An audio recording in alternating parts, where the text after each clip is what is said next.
Yo, what's up, guys? Hold on, there we go. What's going on, everybody? What up? What up? What is up?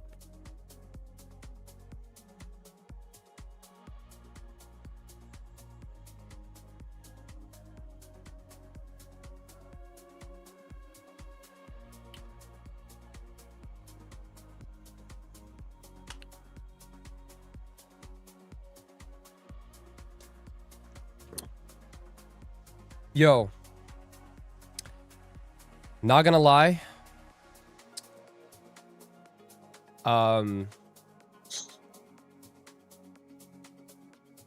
Horrible night to be trading Asia. I wasn't going to, honestly.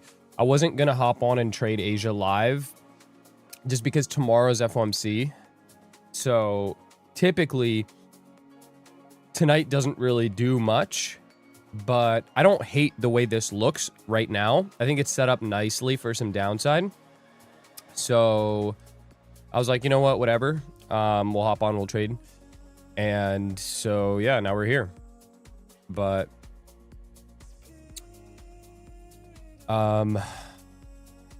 yeah, I wasn't planning on doing any trading, but this doesn't look bad. This 4 hour, I think, is set up nicely, bro. 4 hour is set up pretty nice. For some potential downside. I'm doing good, guys. I'm doing good. I'll reiterate this a few times throughout the week, but my plan for at least for this week is no New York, right? I'm not trading any New York. As you guys, if you guys have been trading New York, you've probably seen that it's kind of mid and hasn't really been doing much. So the new plan is to do Asia and London, some London, on here instead. Okay. And then kind of scratch New York for this week until it starts trading a little bit better, at least. But for now, for sure, New York is kind of completely off until you know, price is trading a little bit better in New York. All right, so that's the plan. Okay, we'll see how it goes. But yesterday London cooked me. Why? London was nice yesterday, bro. Yes, last night. Yeah, it wasn't. Oh yeah, right here. This wasn't bad at all. What do you mean? It just went down. Like there was real trend. And then 10 a.m. just kind of didn't do anything. We went and we swept the 6 a.m. low. And that's it. It didn't do shit. Like I was watching New York this morning just to see what it would do. And I was watching it and I was looking for this low, right? This low is what I was anticipating this morning. And yeah, 10 a.m. opened, closed, low was not taken, and I was like, yeah, this is just buns. So yeah, stepped away from New York completely for now. Next week we might revisit New York and see if it's worth trading. But for now, for sure, New York is off the table. We'll do Asia and London instead. That's the plan. That's the plan.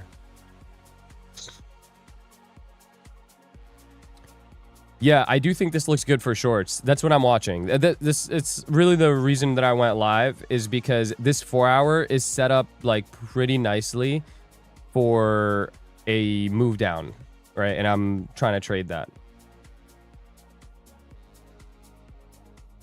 What time do you start looking at London? Like 2 a.m. Really, anything after 12, you can start like looking for a trade. But around 2 a.m. is when London starts. Were you watching? Yeah, I'm watching shorts right now. I'm watching as this 4 hour closes. So I'm looking for this 4 hour to close, right? And this new 4 hour to open. So we have 20 minutes left for that. And that's where I'm like looking to ideally place a short is going to be after 10. But the best place to get a short here is going to be this fair value gap here. That'll be the best one. So that's what I'm watching. And I'll tell you guys, I have a level inside of there.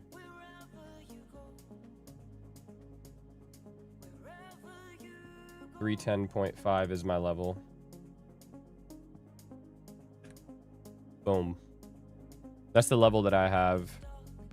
27,310.5 is what I have here for a short level. Are you trading 20 accounts? So still with the same old 20? I'm still with the same 20, guys. Still with the same 20. But right now, what I have loaded up here is my Lucid accounts.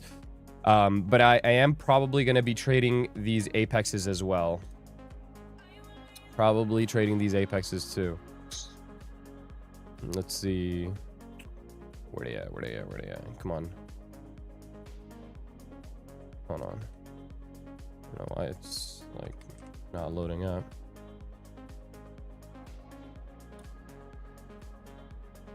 I'll be trading these as well. We get both. There you go.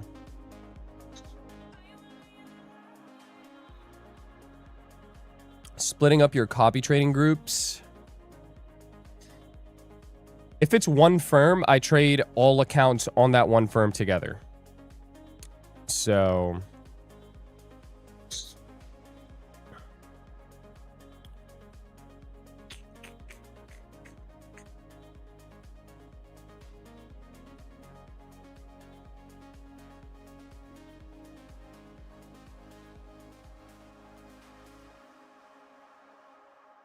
we got a nice bounce here. It swept the daily open and it's getting a nice little bounce here back up to the highs, which is what we want to see. We want to see it move back up into these highs. We want to see 311, right? So another 60 points, 60-ish points from here. That's what we would like to see right now. What should we do if the market momentum and order flow is showing bearish while the market structure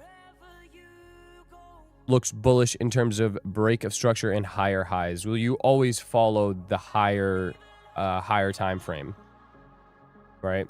You always want to follow the higher time frame.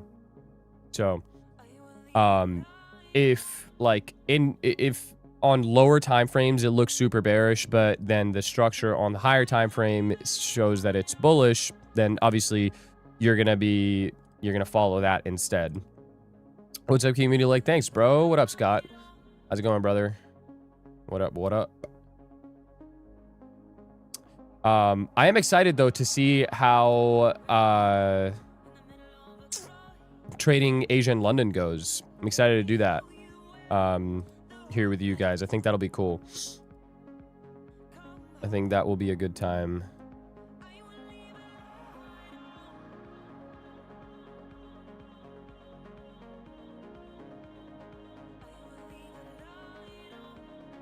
Yeah, everybody that's in here, make sure you guys like the stream, bro. Like up the stream. 310 level. It's this 4-hour fair value gap inside the 4-hour gap.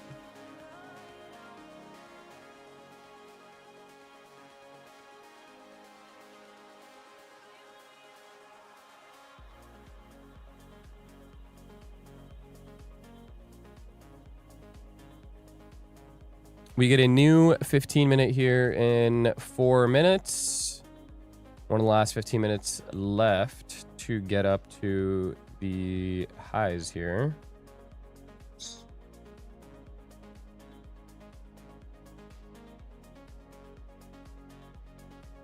What has been the win rate on the secret levels? It's been pretty good, guys. Everything has been like pretty good for the most part. Flow model has been amazing. The model that I teach to you guys here publicly, amazing. You guys, if you guys have been trading it, if you've been following the PDF, if you've been following the videos that I gave you guys, then it's been really, really good. You guys all should be making a shitload of money. The levels, honestly, I haven't used as much, just because it's super easy trading flow model. Like it's been really, like, it's been way too easy trading that. So been doing that, and yeah, I mean, that's pretty much it, bro. The win rate usually, I think this year the win rate is probably close to like 60-70%. It hasn't been bad. It's been pretty good. Do you fuck with standard deviation? I mean, I don't really use it like that, bro.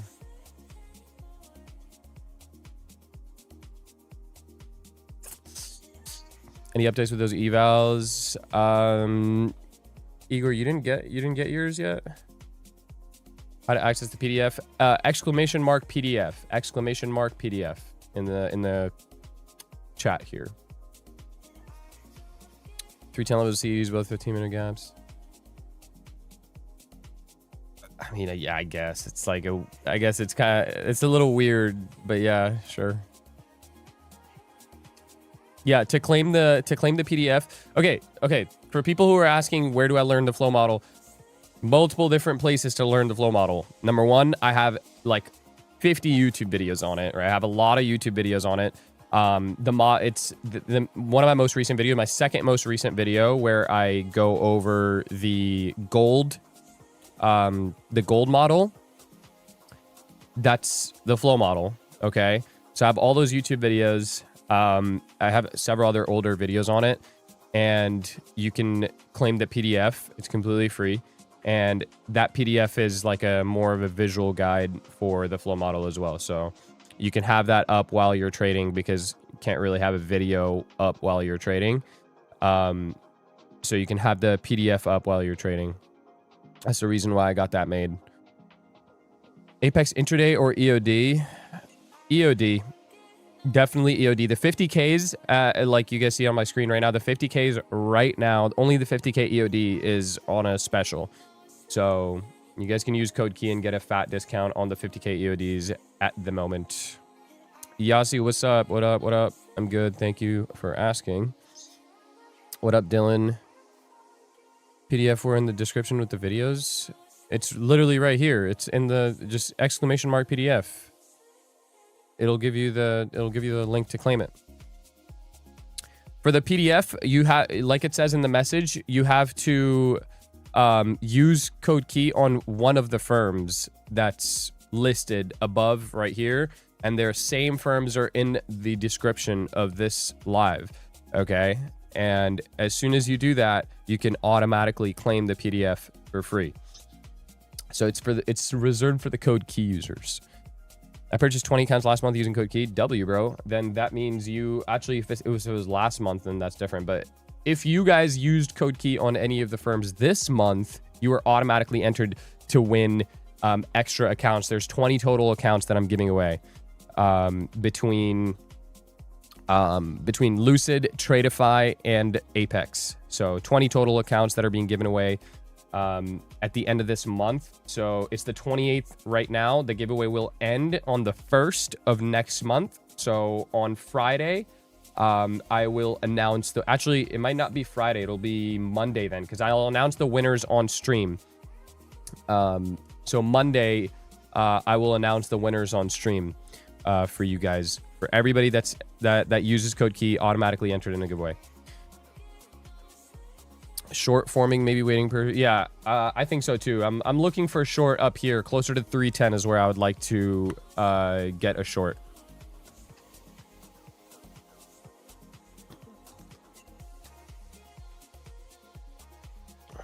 I was a winner last year.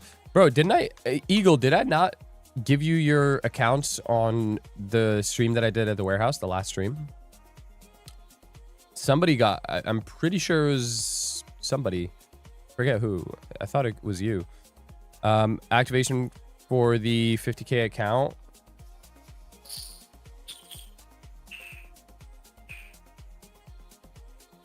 That's a good question. I don't know.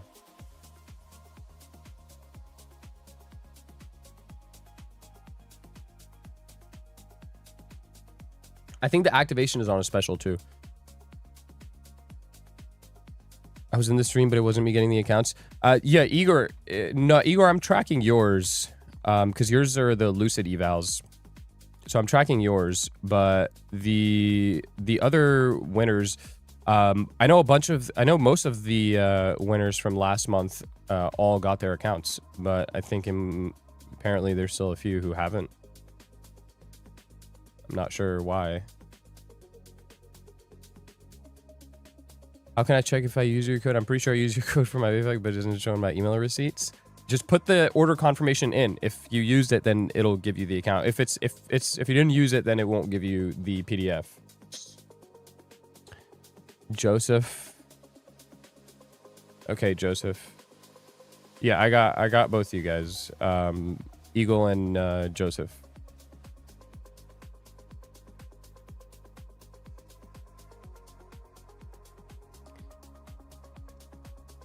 No. That's not what I was saying you were.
Okay, there you go. There's one. Zrizzy, what up, bro?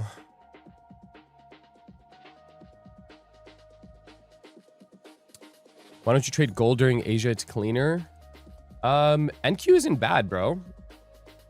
I mean, they're both pretty good. NQ is not bad. NQ during Asia and London, not bad at all, bro.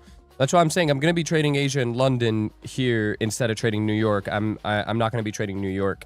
New York NQ has been super mid, bro. Like beyond mid. I won the 720s giveaway, bro. William, looking at that 500 FVG bullish inverse. I mean, I would like for this to go higher. I'm not really a participant here unless we either get a closure underneath 219 or we get a tap of 310. So that's when I will like start looking for short. He ignored me. What did you say? I got mine. Beer factful. All right, I'm gonna I'll get to you guys the three. Well, I just took care of one, so we have one that just got his account. The other two I got you guys. Don't worry. Yeah, looking for sure. What up, Shahan? How did you learn to wait for your trades versus feeling that you're missing out on jumping too early? Just by taking too many losses, bro. Too many losses will do that to you. You know? Either... So there's really two ways to learn, right? There's an easy way and there's a hard way. The easy way is you learn from other people's mistakes, right? Other people make the mistakes, and then you get to watch the mistakes in real time and learn from them. Or you make the mistakes yourself and learn that way, right? So I learned the hard way where I did it, right? That's exactly what I was doing. I was taking a lot of trades that didn't line up with my system, even when I had a plan to take. So look here, this is a perfect example, okay? A lot of times when I have a potential short level, right, where I want to short from, so this 310 I want to short from, somebody in the chat, and there's probably somebody in here thinking this right now, but somebody in the chat usually always types, yo, why don't you long towards that level? Right? So that's the kind of like psychology that will get you into shitty trades that you don't want to be in, right? So I've done that one too many times where I am taking a trade mostly out of just boredom, you know, because price isn't going to where I want it to go, or it's just slowly going to where I want it to go. And so I just take like a random shitty trade thinking that it's going to go up there. It really has no substance behind it besides that I have a short level up there, right? And I've gotten wrecked on that trade multiple times over and over again. So eventually you get to a point where you're like, okay, well, I know what I'm doing wrong. You know, the only way to stop that is for me to sit and wait for the trade that I planned out in the first place. Because imagine I take a loss right now. Let's say I longed right here and I just stopped out right here and I took a loss, right? Coming up towards this area where I want to short. When price gets up here and I take the short trade, I'm already red. I'm not like gonna go green right away. I gotta like fight my way out of drawdown now instead of getting green as soon as we hit the level, right? Or as soon as the trade goes green. So it's just an easy thing you can avoid by just not clicking, right? Just not touching anything.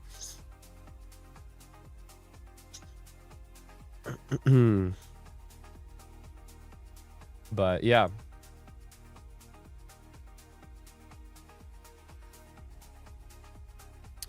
Let's see what this gap here does. We have this 5-minute gap here.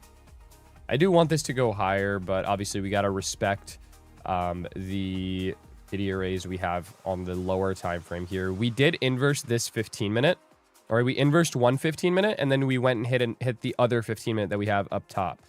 So yeah, technically this is a bearish setup right now. We don't have any SMT here, I don't think. Oh no, we do. We have SMT, and technically this is a bearish setup. So flow model here, this is a bearish entry, right? Like we would be in shorts right now.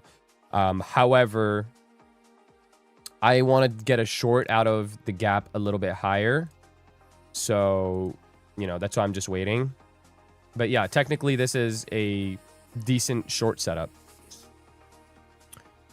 Is this live available to see later? Yeah, I have all my lives are recorded and they stay here on YouTube. So like you can just go to the live tab on my YouTube and you can go back like months and months. You saw the Apex 20 account stack? I do have this. I do still have the Apex 20 account stack, bro. I'm honestly trying to like get rid of it tonight because the 50Ks are on a sale. So I can just pick up all the 50Ks right now for 90% off.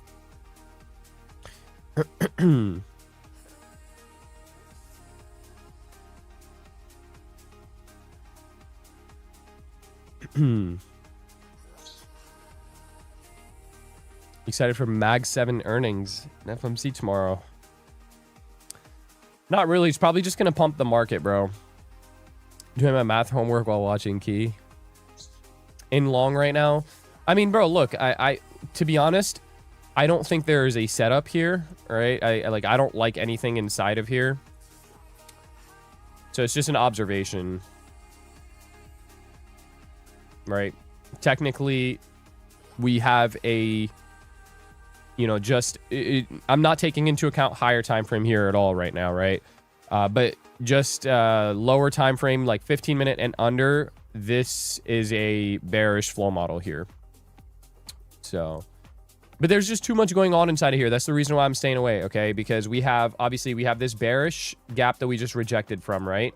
But then at the same time, we have this bullish BPR here now, okay? We inversed this gap right here. We inversed this gap to go hit this bearish one, reject from there to come down and hit this BPR now, right? So there's just a lot happening. And whenever there's a lot happening, I feel safer just sitting out. But yeah, I can make a case right now here from like a 15-minute perspective. I can make a case for upside and I can make a case for downside. And when I can do that, right, as opposed to having one clear bias for direction, then I just stay away. So when we get up here to this 310 area where I'm trying to short, it's pretty clear, right? We have a 4-hour gap. I'm looking for lower time frame structure to start basically failing and start going lower from there. Here, we just have too much happening inside of this leg. Way too much.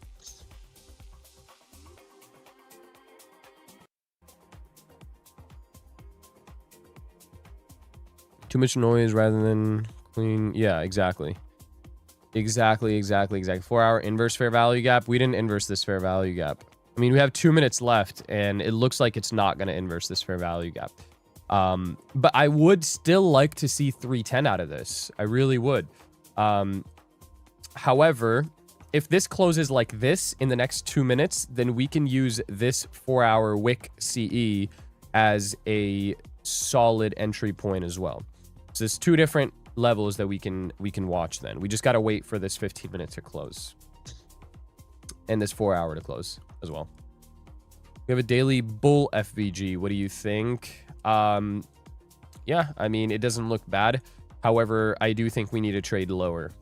So I think if there's going to be a bounce here, the best place to get the bounce, right, is going to be this wick CE, which is 27087.5. 27087.5. So mark that, right? This is a good area for a bounce right here. I think if we get a bounce, it'll probably be tomorrow where we have FOMC, right? We have the news driver. So then it can do something. Where would you TP for short? We have 4-hour bullish Wixie at 075. Yeah, literally well, actually 4-hour. Oh, yeah, the 4-hour one we have down here. Yep, we do. Let me mark this as well. This is 074 for me on MNQ, so I'm going to mark this out as well. So this is our daily Wixie, and this is our 4-hour Wixie.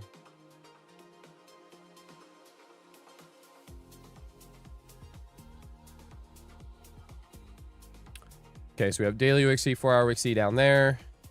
Where would I TP for short? I think a good area, like low-hanging fruit, solid area to TP is going to be Asia low. Only thing is, then we get a flip, right? We flip this candle, the daily candle, green to red. So when we flip that, it looks incredibly bearish. And then at that point, I would be willing to target more of these lows. So I'll be honest with you guys. If I was short here and I was planning on holding it through tomorrow, which I wouldn't do, but if I was planning on doing that, I would be targeting 27087. So like the full expansion of the daily candle is what I would look for. All right, 30 seconds here for this 4-hour to close. Looks like it's not going to inverse this first 4-hour gap. So we do leave this 4-hour wick CE open for a potential rejection. I got robbed 90 points because NQ edged NDOG. Yeah, that's the exact reason why I'm not trading New York for now. So just Asia and London here, and no more New York for now until price decides to clean up its act a little bit. Then maybe. Okay, here we go. New 4-hour. Okay, new 4-hour, new 15-minute, new 1-hour, new 5-minute, new 3-minute, new 2-minute, new 1-minute, new everything. So let's see. Nice pump there. Nice pump.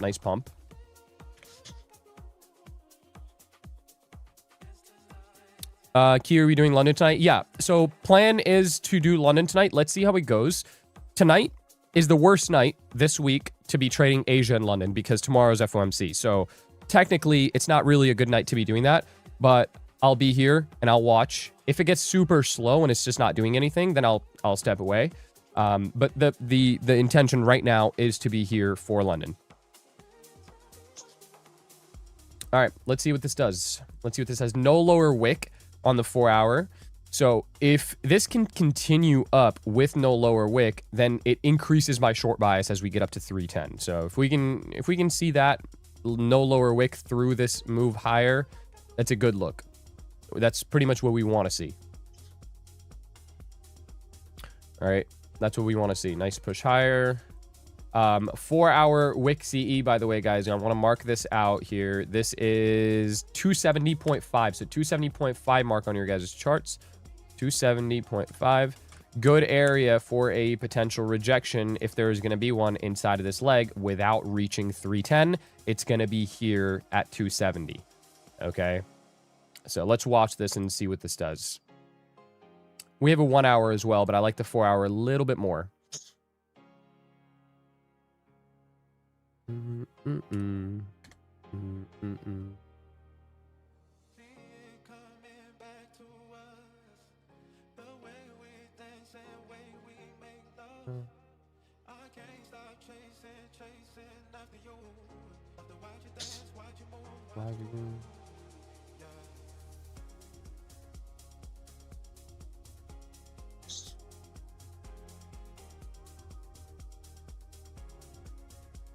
I want some advice from you. Been training 10 months, have 5 or so payouts, and I'm not fully profitable yet at all, but I want to drop out of college, go all in. I hate studying. What's your thoughts? It's tough. It's a tough position to be in, right? At the end of the day, I am a big fan of taking a risk, and like, I think it can be, if you do it correctly, I think it can be better for you to kind of back yourself into a corner where you really don't have an option, but to kind of make it work, okay? But then to the same point, it can also put incredible amounts of stress on you when you have to make it work and you don't have another choice, right? So, okay, here's the best way to do it, I think. Especially when you're first starting in like early stages of trading, I think you should always have some sort of income stream coming from somewhere, right? Whether that be a job or whether that be like a side hustle that you're doing or like something, right? But I think it's important to have money coming in, especially when you're first starting out. So you're not like reliant on trading income. Because what happens is when you're reliant on trading income at any point in your career, it becomes incredibly difficult to make money, okay? Without the thought of needing money in the back of your head. When you need the money, that's when you're not able to trade well, and then your judgment is kind of clouded. So when you trade just to take good trades, right, with no intention to make a shitload of money, then you can pull like real money out of the market.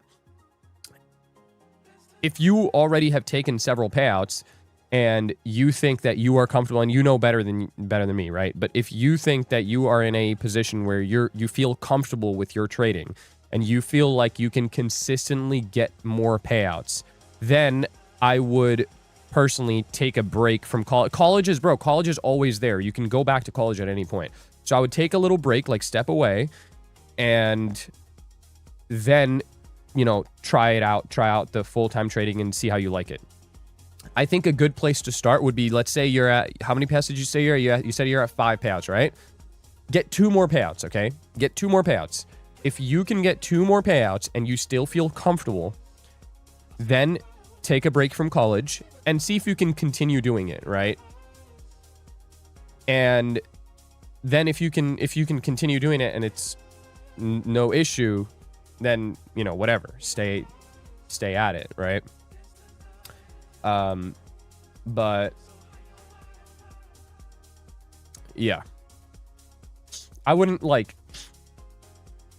count college completely out. It all depends on what you want to do with the rest of your life, right? But I wouldn't count it completely out. So I'm not saying like, bro, just drop out. Like, that's not what I'm saying at all. Like, give it like a trial at least. But most importantly, right, like apart from that, whatever, college, okay, cool. Most importantly, there needs to be some sort of money coming in that's not from trading, so it doesn't make it even more difficult for you to make money trading in your first year, okay? And it's only your first year, so you know, it's early, man. It's early.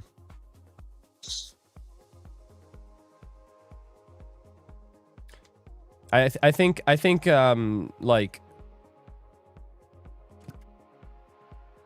you gotta have an intention when you're going to college, right? Like there has to be some sort of like plan behind you going to college. Like, what are you going to college for? What is your plan in the future? I think the dropping out of college because you hate studying is a shitty excuse. I think that's kind of dumb. Don't just fucking drop out because you hate studying, right? If you're gonna drop out, like, do it the proper way.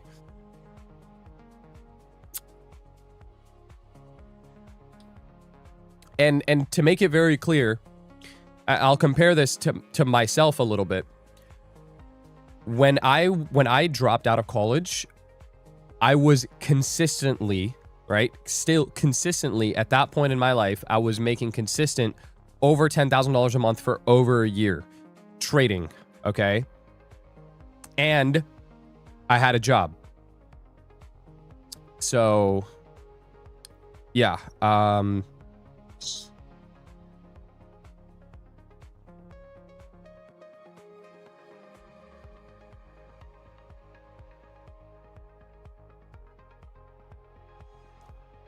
this is good. This is good. I like what this is doing right now. Solid. Where'd you work at? I worked at a dealership. How old were you? How old was I when I dropped out? It was 2022, I think. How old was I? I don't know, bro. I don't know. I don't even know how fucking old I am right now, bro. It was 2022, I think. 2022 is when I dropped out. Like, fully dropped out.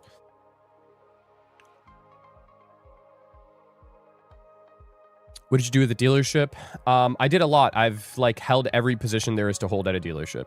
I worked in the service department. Like, I was like a porter at first. That was my first job. Actually, no, that wasn't my first job. My first job was a retirement home. But yeah, I did that. I did detailing. I was a parts guy. I was a I did sales. Like, I did all of that. I literally did everything. Where do you reside currently? I reside in the US. What tax advice do you have for the common trader? I don't really have tax advice. I'm the wrong person to ask about that.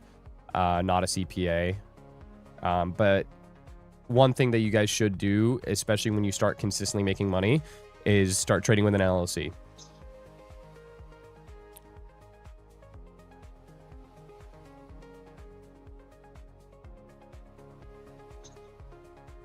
What degree were you going for? I was going for business management. And to be honest with you, I had like no desire to go to college for business. I think going to college for business isn't really the smartest thing to do.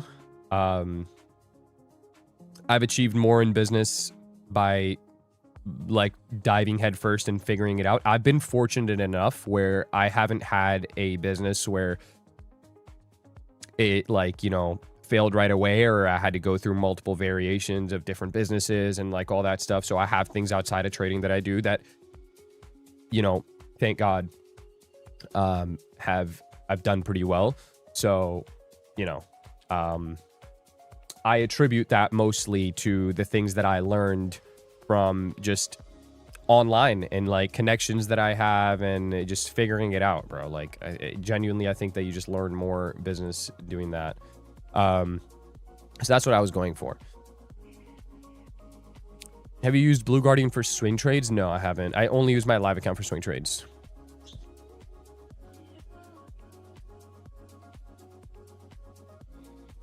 All right, we hit that 270.5, guys. 270.5 has been hit. So if at any point, if this is going to reject in this leg, then this is where it's going to happen. Like, in this area here is where it's going to happen. So we'll watch this. We have a 1 hour a little bit higher as well, right? Hourly CE a little bit higher. But now we're coming back through this second fair value gap up here, okay? A lot of people will ask me, hey, why don't you look for a short setup out of this fair value gap? Well, the reason is it's very simple. Because we already delivered out of this fair value gap here, right? We had a bearish 1 minute sell model coming out of this fair value gap, right? What happened to that? It just failed, right? That's what happened. It just failed. So I don't round trip the same gap again, right? So at this point here, like this 270.5, I'm not very interested in taking a position. I'm just watching. It's something I'm observing. I think if we get a rejection, it should be around this area, but I wouldn't participate here. ES has manipulated 4 hour and the downside though. It's looking nice. Nice. Yeah, as long as you don't even NQ has not manipulated to the downside at all. So as long as we don't get a manipulation here to the downside, it looks pretty good. I think the 310 bearish bias from 310 is intact. I know. Friday's daily candle doesn't have a bottom wick. I know. Well, that's where I would be looking for this thing to go. Really, is like ultimately I would like to see down towards this area. I have 2 levels before it sees Friday's low. Right, 2 levels right here. I have the daily Wixie and the 4-hour Wixie where it could potentially bounce at. But yeah, ultimately I would like to see under 27K. I think that'd be nice. I think it's needed.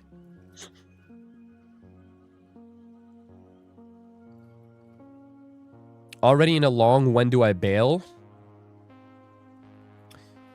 I mean, what's your long setup? Like it depends. See, like if you don't really have a setup there, I don't know why you entered at all. But I like longs all the way up until this Asia high. Asia high, like 300s is where I would start getting out of longs. What would stop loss be on this trade? The 310 trade, it'd probably be 20 points. So 330. Outside of trading in cars, do you love something as passionately, or is that enough? I think it's enough. I think it's enough. There's really nothing else that I love as passionately. One thing that I do that I do like, that I want to do more of is travel. I definitely want to travel more. It's just, oh, what the fuck is happening? I don't like get the time to.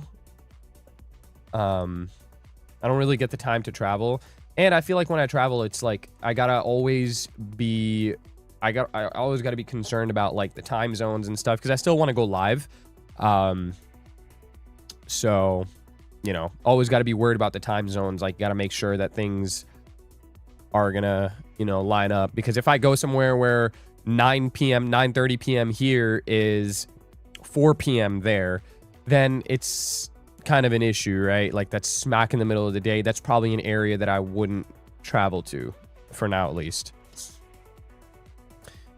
What strategy do you mostly credit you being so profitable?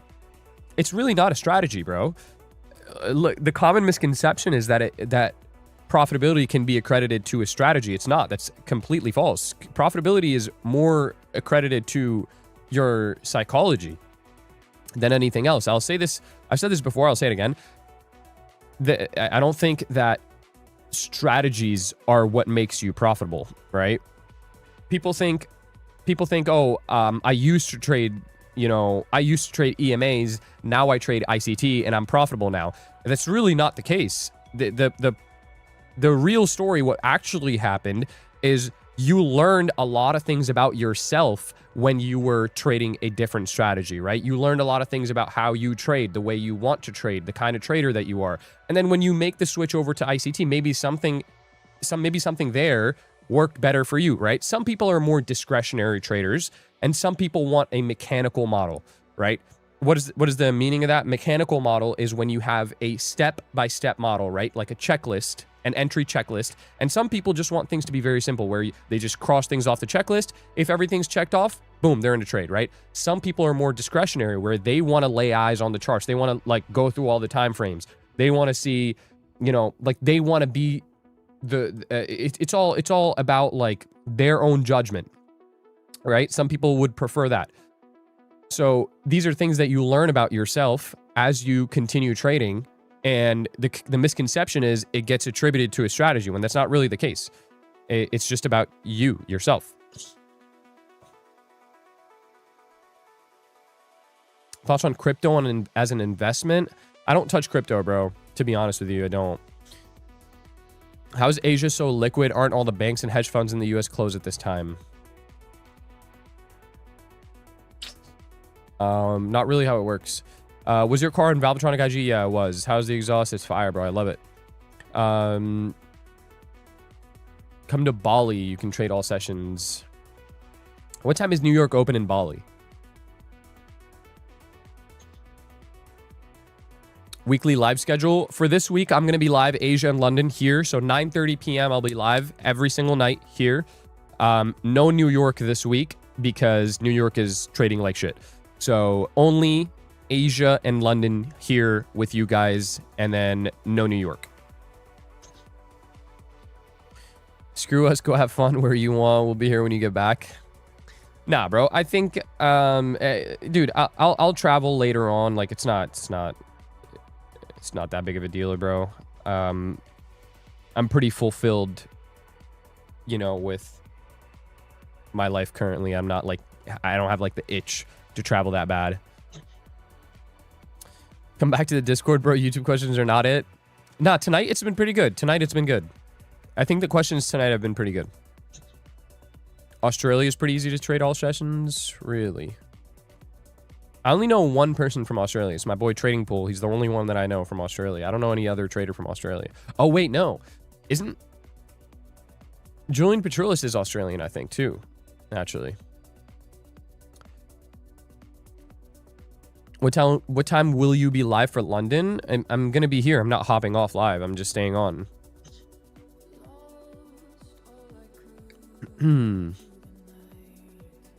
I live in Bangkok. High-end living, fun times.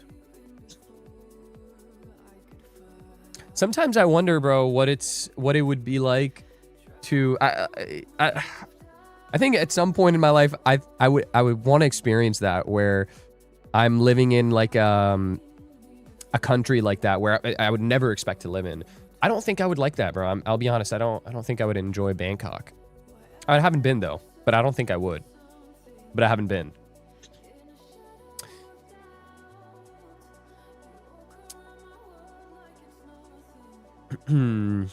Check your take from October. Yeah, I got you.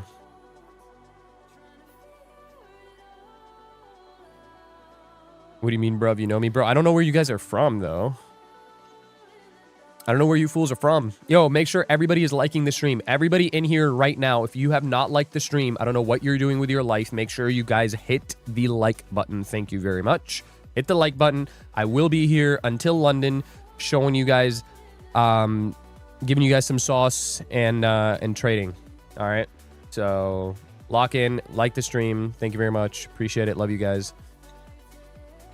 Financial question: to have a house bought, paid off, and say I want to buy a McLaren, how much should I make off trading to even be stable? I mean, it depends, bro. It depends on what McLaren. It depends on the house. Like, it depends on a lot of different things. I'm also not like a CPA, so I'm probably the wrong person to ask. I don't know. I don't know. I don't think there's a like. I don't think there's like a right answer to that.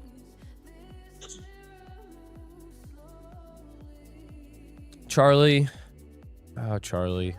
Yo, you know what's crazy is like, guys, I see every time I see anything about Charlie, it's like him blowing his accounts and losing money and like just shitting the bed.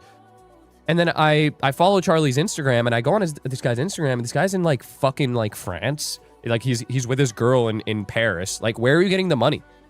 You just blew 35 accounts at 6:02 p.m. on a Sunday. How are you getting the money to take your girl to Paris, bro? Like, what are you doing?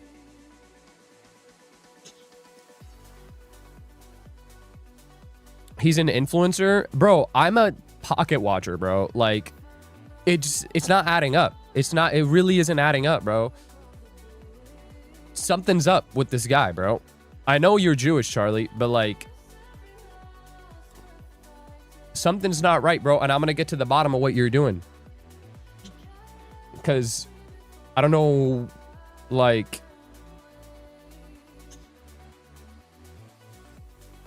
I've dipped hella into my savings, bro. See, like, this is the problem, bro. Like, people just think that they can just enjoy life, bro. Like, you gotta earn the right to enjoy and go on a trip. That's my side. That's my philosophy. Like, if I'm taking my girl on a trip to Paris, like, I gotta earn that. Shit, my girl gotta earn it too, but like, I gotta earn it. I can't just dip and go into my savings for a trip to Paris. To be honest, Charlie, I think you need to sit your ass at home and you need to lock in. That's what you need to do, right? That's what you need to do, Charlie. You need to lock in and figure your trading out before you decide to just dip out with everybody anywhere else.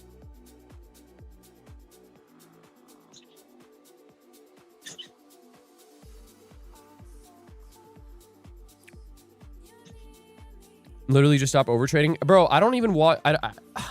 Charlie, I don't watch your videos all the way through to know, like, what you're doing. And you haven't called me in a while, so, like, I really don't know what your issue is. But it's probably something really fucking stupid that you just... you probably have the solution to, and... just being an idiot. That's what's happening. Most likely. I'm going to short use the reaction off the 1 hour wick CE. Yeah, we had a nice reaction there off the 1 hour wick CE too. So we were still respecting, technically, we're still respecting this 4 hour wick CE as well. So let's see. I mean, let's see what it does. I'm still more a fan of a move higher. Right? Still. So yeah, we'll see. Not in anything, just watching. I've had some horrible psyche issues, but I fixed it. Been working on myself the past 2 weeks, and mark my words, I'm doing good. All right, good. Good. As long as you're doing good, that's all that matters, Charlie. Cause bro, like, you know, it's a direct reflection of me too, bro. You know, I'll have people in like random group chats like send your TikTok or your reel, and it's like about how you blew 35 accounts or some bullshit. And they'll be like, yo, bro, isn't this your student? And then I gotta explain to them that you don't even trade the way that I trade anymore. Like, you know, I gotta explain that all to them, you know? So just do good, bro. All right? Just do good.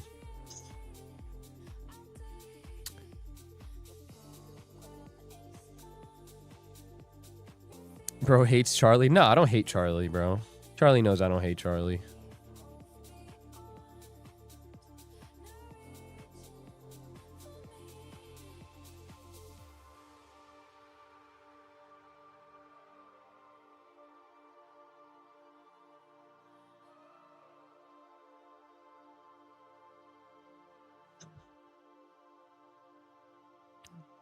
I don't want to hear nothing negative about Key. He helped me and so many people that followed his strategy and took his trades, and it worked out well. Thanks, bro.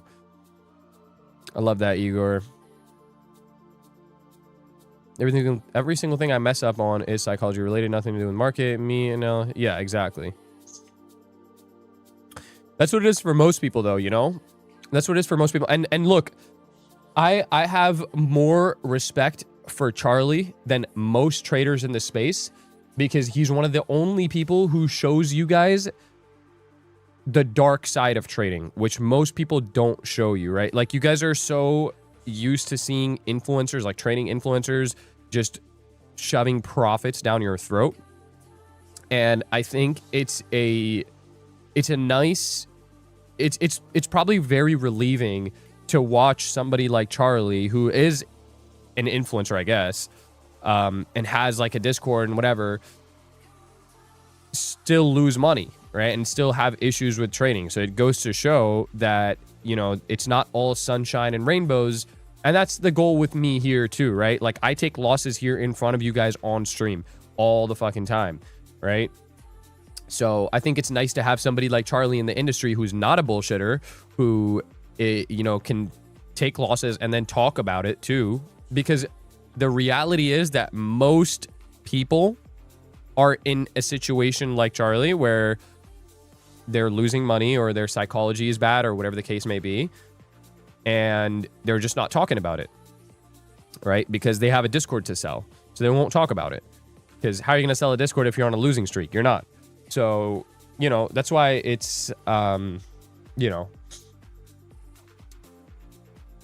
nice to have somebody like Big Char.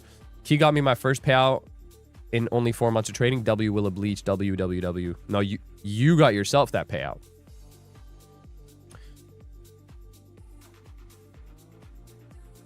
Yeah, coming back up through this area. Let's see. I'm interested to see how this 15-minute closes. We only have 3 minutes left. So the way this 15-minute closes will give us some nice insight on direction here into the rest of the night here.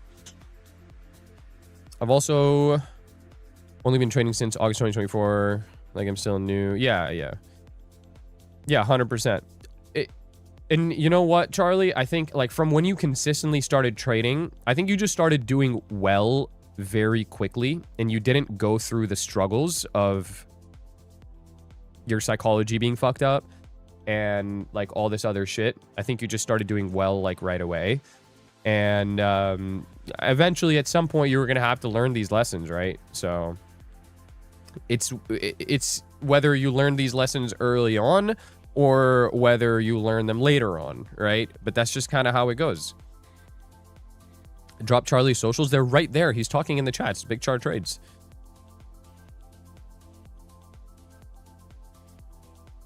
First time I went to a pro golf tourney. Was surprising how many bad shots they take. Felt bad for them, but good for my own game. Yeah, exactly. How long did it take you to become profitable? It took me like a year and a half to become profitable. It took me a while. And for me, like, especially early on, bro, my trading journey early on was very, very tough. Like, it was extremely tough.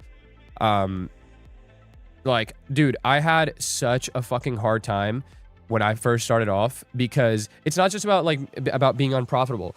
It was, so when I started making a little bit of money after a year and a half of trading, right? I started making a little bit of money, and I eventually turned green, right? Overall, my net P&L turned green. I started a Twitter where I would document my trades, like, for free, and I was, like, on FinTwit, right? Twitter was big back then. That's where everybody was at, and there was no, like, Instagram really. Like, Instagram was there, but, like, there were no Instagram communities or Instagram traders like that, besides the Forex people, scammers. So I made a bunch of friends from Twitter, and I started trading with them in Discord, right? We would, like, trade together. And, bro, it was so tough because I would have these times where I just wasn't making that much money, and I was just struggling. And I would have these kids that I was trading with who are my friends, and they're just making a shitload of money, right? So we're in the same call. We're in different trades, right? We're in the same call. One person's making like 10K, 20K, 30K, 50, 40K, 50K. Like, one of my boys made 100K, right? $100,000 on a phone call with me, right? And I lost money that day. So that is super, that was the toughest part of when I first started, I think, was like having to deal with comparing myself to these kids and, you know, being like, fuck, bro, like, why them and not me? You know what I'm saying? That's what I struggled with the most.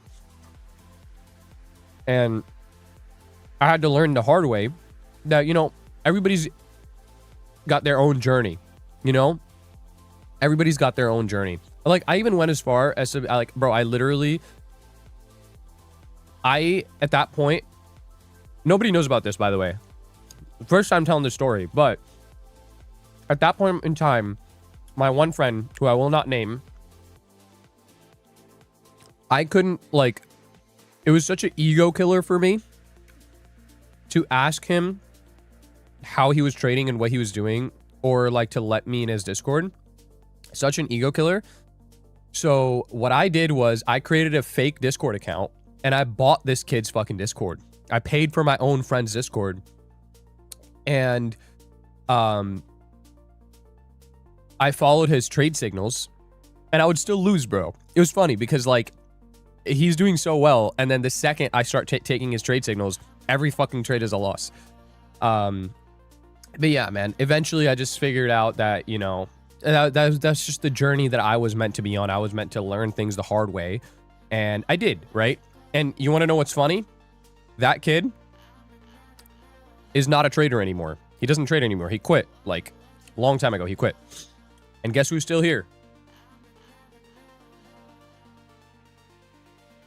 You know what I'm saying? So, it's kind of just how it goes sometimes. Kind of just how it goes. Everybody's on their own journey. You know what I'm saying? You can never compare or, you know, beat yourself up about not making money while somebody else is, or, you know, whatever, you know. W story.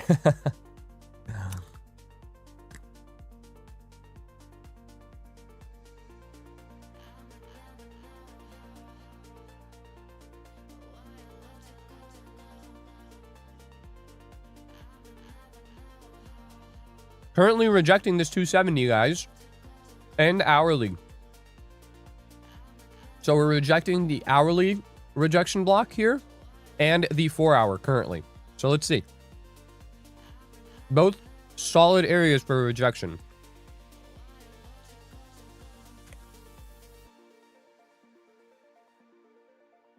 Now, for me to consider an entry here, because there's no reliable pity arrays really in this leg besides this, I would need to see either this 3-minute inverse, or I would need to see like a lower time frame rejection block, like a 5-minute something.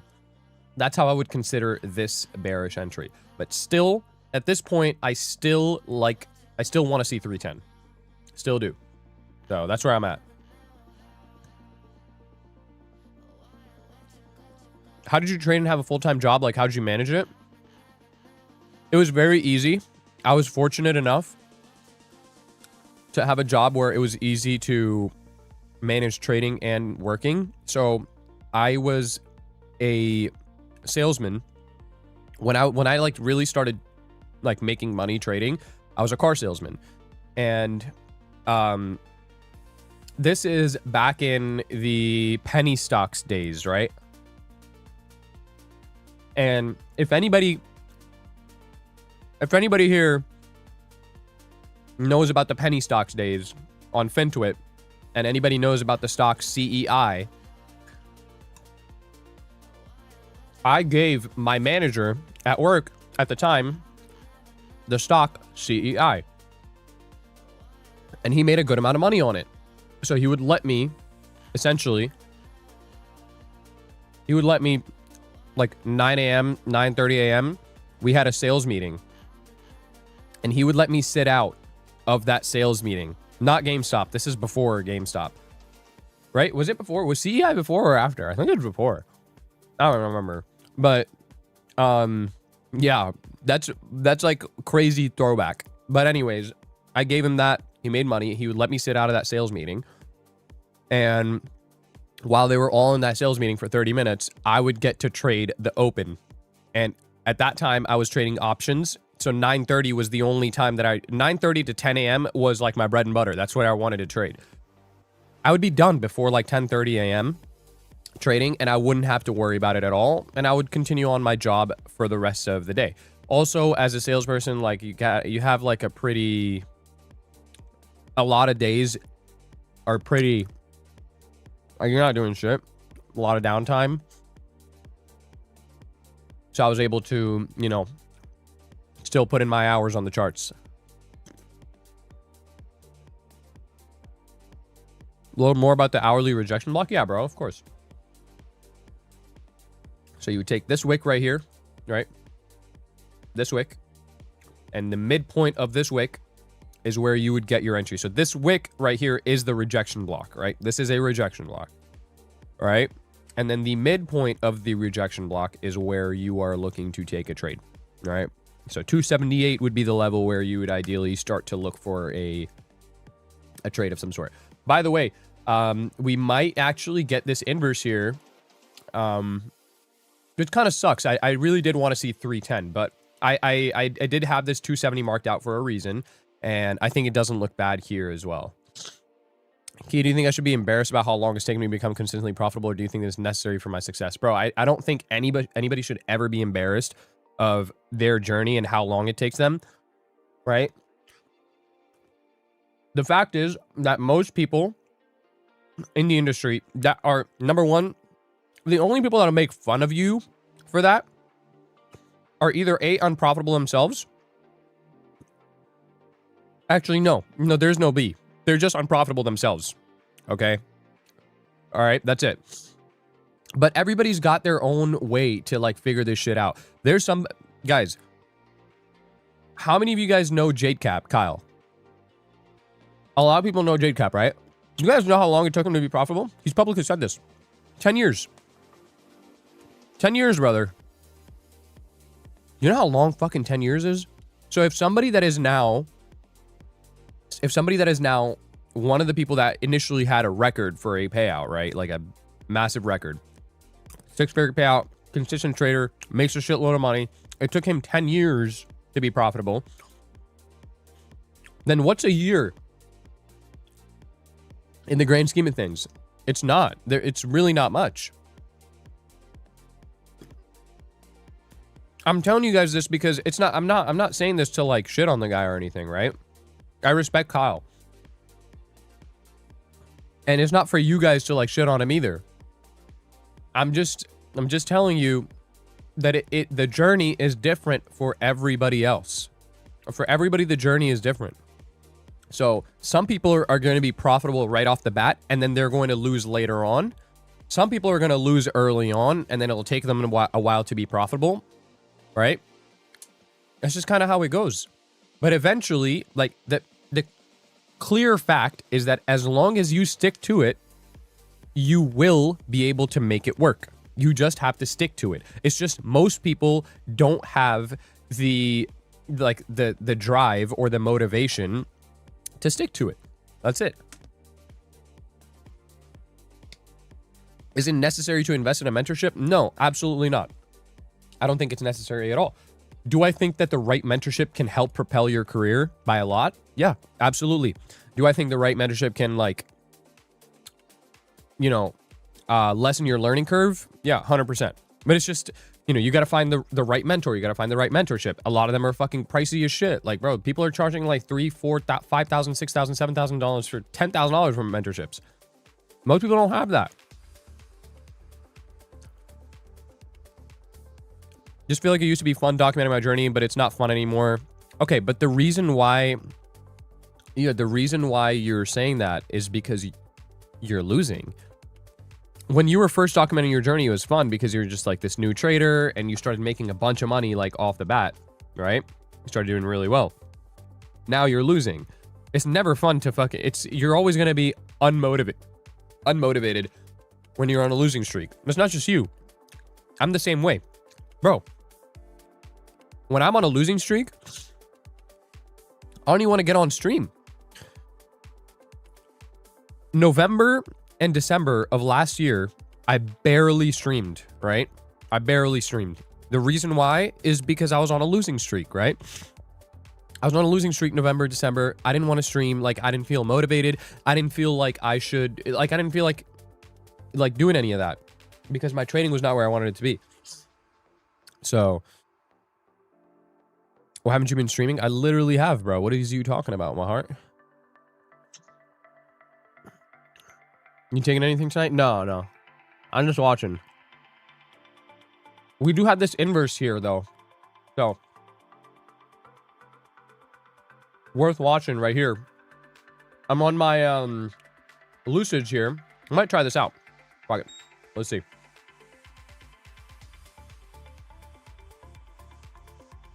Two set 50, 60, 70. Yeah, I'm gonna do 20-point stop here. I'm entering on my Lucids here. And just look for, now I'll look for the current Asia low. I'll look for that. Let's try it out. See how does it go.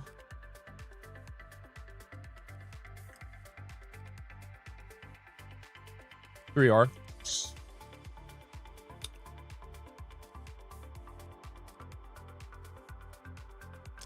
Last year, I finally turned the table. Started in 2016, lost over 130K through those 8 years. Late 24, I finally became profitable. It was hell until it wasn't anymore. I'm so grateful I stuck it. Yeah, exactly. That's what I tell everybody, bro, is that most people they just don't stick it out. They just don't have the heart. If you're one of those people that can stick it out, then you know that this is for you. Bro, genuinely speaking, I think if you've been trading for over like a year, right? If you've been trading for over like a year, then this is for you, right? Because by the time it hits a year, you have a pretty good idea of if this is for you or not, right? And if you can make it to a year, then you know that this is for you. So that's what I think. Why Shinobi LARPing? What do you mean LARPing what?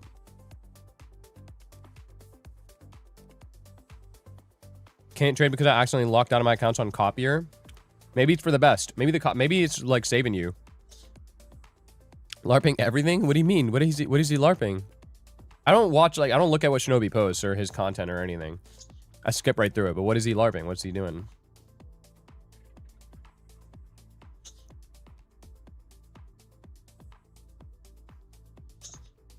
If you've been trading 1+ year under Trump, like me, trust up. Yeah, bro. If you've been trading, if the year that you've been trading is this year, like this from here to last year, then I genuinely do feel bad for you. Yeah, 100%, bro. I do feel bad for you because it is such a tough market. It is so tough, bro. So tough. Tap to where you need, but yeah, lucid evals right here, guys. What happened to your 20 Apex accounts? I still have them. They're pretty close to just leaving the chat, but still have them. How many different models do you trade? 2 models.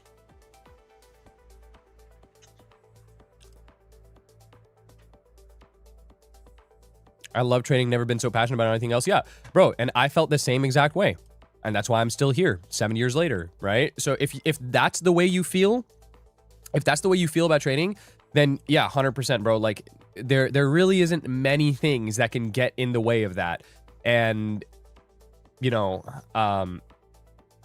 stop you or make you lose the love of the game. Right? Even when I went through losing streaks or I took losses, right? It didn't matter. Where I would take losses, I'd go on losing streaks for weeks, months, especially even first when I first started. Like when I first started, I started losing money right away, right? That's the way my journey went. I didn't start making money and then lose it later on. I started losing money right away. I always knew in the back of my head that this is what I wanted to do. And that I would not stop trading. And this was either this or it was nothing.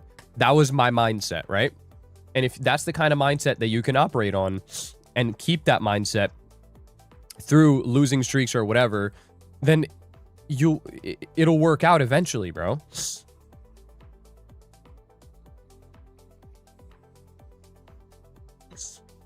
Are you short or long? I'm short here on these evals. Short here on these evals. Up here at 310, I'm going to take a trade on my live account. If we can get up to 310, I would like to take a, like, because I want to trade on my live here tonight. But not from here, not inside here. The only short I take is going to be from 310 on my live. Right now, like over here, this setup is pretty decent, but I'm just going to be slapping it on evals. Nothing else. Your 20 Apex need that 15-minute XC this morning at 10 a.m. There's been a few. Do we raid Matt's stream with code key? No. Matt's my friend. Don't do that.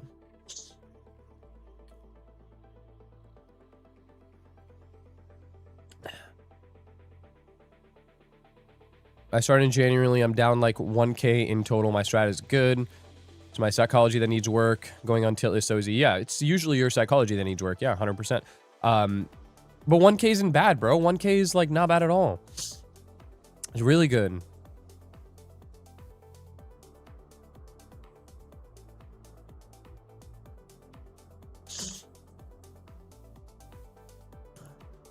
Passed my first ever eval today on Apex. Let's fucking go, bro.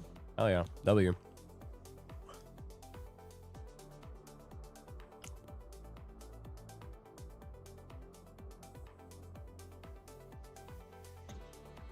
I've spent thousands of hours learning from gurus over the last 4 years. You're the only dude that seems to legit see the market.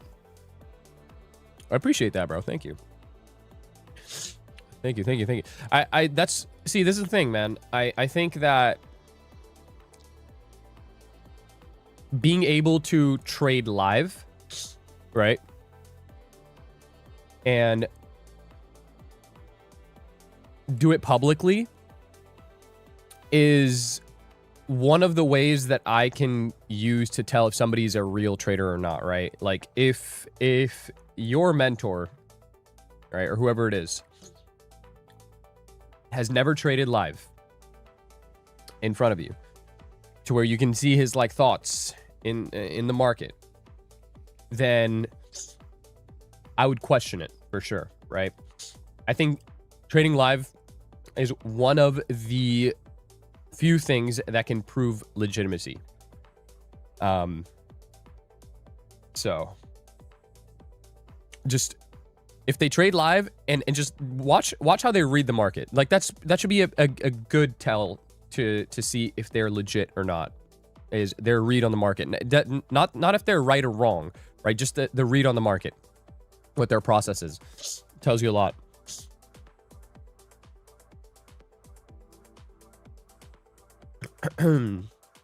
Not knocking you. I'm just curious. If a trade isn't good enough for your live, how do you justify it for an eval? Eval is like, I mean, eval I don't have the same standard for, because the entire point of an eval at this point, right, for me, is to get off the eval, right, and get to the funded. So, you know, I'll be a little loose with the trades that I take on an eval, right, when it comes to either sizing or the trade itself, because you know, you can afford to do that on an eval. There's no, like, you don't have real profit there at all. So this eval, I mean, it's okay for me to risk more. Like, I wouldn't be risking a mini on most of my other accounts, right? I'm trading micros on all my other accounts. On any of my fundeds or my live, even my live, I'm trading micros. So, you know, that's why on eval, I'll be a little loose. You know what I'm saying?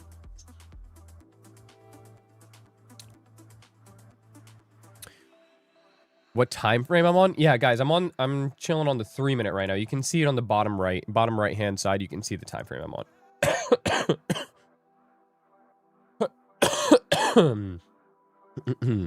If you were on a funded account, do you think the short would work nice?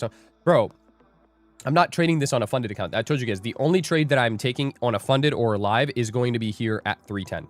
310 is the trade that I want to take on my live. I'll slap 310 on my live, bro.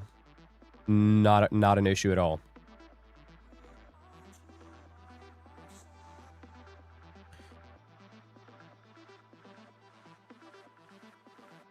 Going strong. No way. 93,000 balance? Bro. Let's go, dude.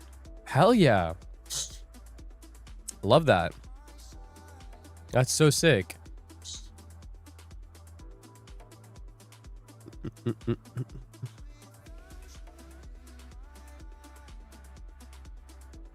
Is WAP a one-time price or monthly? It's only one time. Only one time. Can you give the colors? Trying to have the exact same. Yeah. I'm gonna run through them quick, so if you don't get it, just go back in the stream. But right here, 3C, 3C, 3C for the green candle body, black everything else. Canvas is this color right here, which is 808080. That's pretty much it. What do you think of Palm Beach Pete? It's definitely not Epstein. Ever tried the 1 hour PO3? Yeah. Yep. I've been looking for 310 short. Yeah. That's what I'm looking for 310 short. 310 is what I'll be taking on my live. And these Apexes too.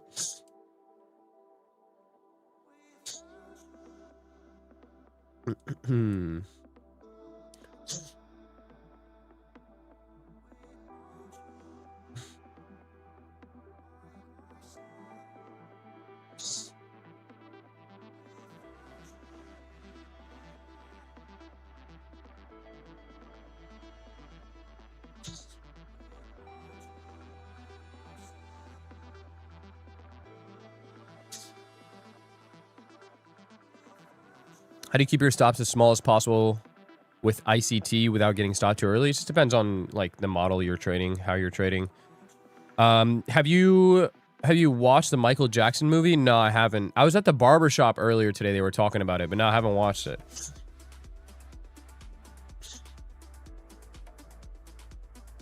This is probably going to take the stop here on this eval, I think. Most likely. Looks like it's going to reach up towards it. This is why I wanted to stay away inside of this range on either funded or live. See, there wasn't really a... Like, if we can go to from hourly down to like a 1 minute here, right? There's no real substance behind this reversal, right? From just a technical analysis standpoint, all we did was we put an SMT right here, right? We put an SMT there.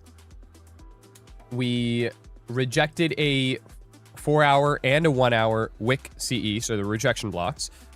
And we inversed this fair value gap right here, right? This 3 minute fair value gap, which is what we used here for an entry trigger on this count, right? So technically, like, it's all bearish. Like, everything looks good here from this time frame. Everything looks amazing. It looks dandy. But, you know, higher time frame is what will tell you the real story here, right? What I see from a higher time frame perspective is we have a sweep of this low, right? The daily low, nice sweep of the daily low, okay? We also have several gaps in this area that are respected, right? Two gaps right here that get respected on this 1 hour, right? This is a really nice closure here on this 1 hour. If we were bearish, all right? If we were bearish here, it should have, when we made this big move lower, it should have closed at the lows, right? Or it should have had some more bearish momentum to this candle. In fact, this is complete opposite. This is a bullish candle closure, right? So the following candle we expect to then go higher, which is the exact reason why I pointed out this 270, but I didn't get an entry there, because the real entry that I want, good entry, is at 310, right? So when you have this, where you have a sweep of the low of the range, we want to see at least, like bare minimum, we want to see at least the high of the range here, right? So we go from 1 point to here, and then we have something at the high of the range to reverse us back down, right? This would be the ideal situation. So this is what the higher time frame is telling me. Hence the reason why I didn't want a short inside of this leg. Does that make sense? To make sure I'm keeping up, I have a 4 hour FVG with a 15 minute and 2 5-minute FVGs in it between 300 and 350. Is that correct? 300 to 350, 300 to 350. Yeah, so we have a 4 hour FVG here. Yep, correct. We got a little baby 1 hour here. I'm not really counting that. Yes, we have 2 15 minutes. That is correct. This lower 15 minute, I'm not too concerned about this one, because we already had delivery from this one, right? Right here. We already had delivery. So this 15 minute, no good. This 15 minute, yes, we like. Okay. So that's correct. And then you said 2 5-minute FVGs. We have 3 5-minute FVGs here. From 300 to 350, we have 3 5 minutes. Yeah.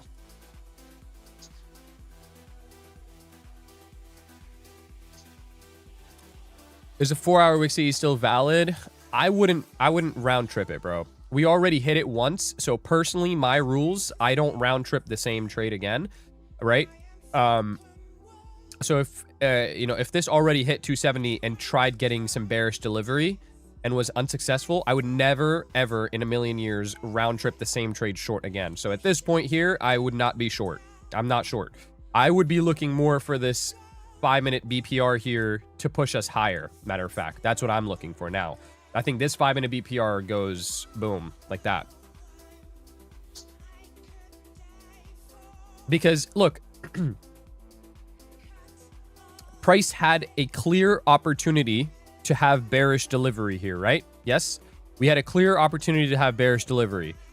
When we inversed this fair value gap on the 3-minute, we had an opportunity there to deliver to the downside. But what did it do? It didn't, right? Instead, it comes and closes back above. So matter of fact, I'm just going to close out of this because it's unnecessary to be in this now. But here, let's see. Let's watch. Let's watch and see. I'll go like this. I'll put my stop right there. But clear opportunity for this thing to have bearish delivery. Failed, right? Failure of bearish delivery. And so now, naturally, I'm looking for this to deliver a little bit higher. Maybe I finally get my 310. We're getting close to midnight too, so it makes sense.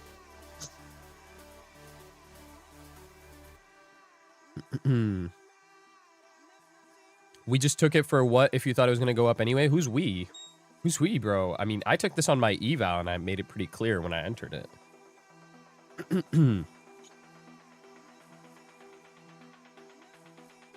Thoughts on gold? I don't have gold up. I'm not watching. Are we limiting 310?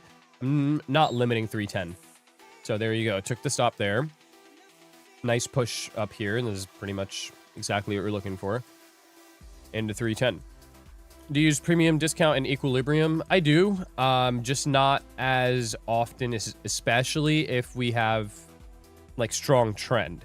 So like, you know, let's say right here, we can use this for example. I think this looks like it came back down to equilibrium. Yeah, it did. So right, this leg here, we come back down to equilibrium to then get the delivery higher. However, a lot of times it will not do that, right?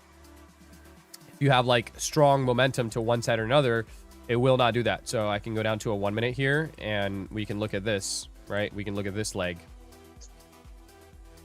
And you can see here, this does not come back up to equilibrium at all, right? It goes lower from a discount. So, you know, from premium, discount, equilibrium, like from that perspective, this would not be a good trade at all, right? But you can find, I'm sure you can find an entry like, you know, 1 minute gap right here. Perfect. There you go. W. You know what I'm saying? Like,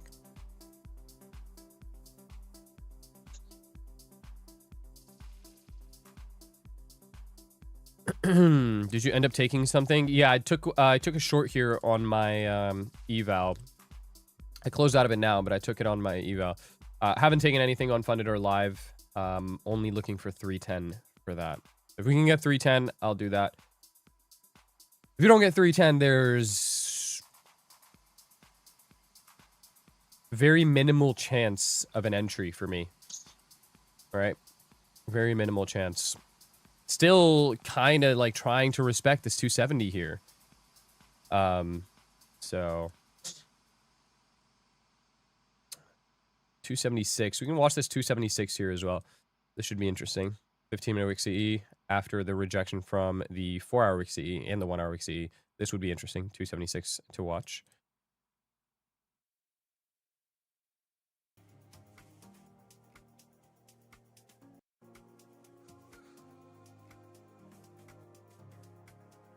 Can you get profitable in 6 to 8 months? I've lost 6 or 7K already. Yes, you can. Absolutely, 100%. Why would you take a long off that 5-minute FVG? I'm not taking a long off that 5-minute FVG. It's just what I'm explaining to you guys is that price had a opportunity to deliver lower here and failed. And so therefore, I would not be looking for short as it comes back up here.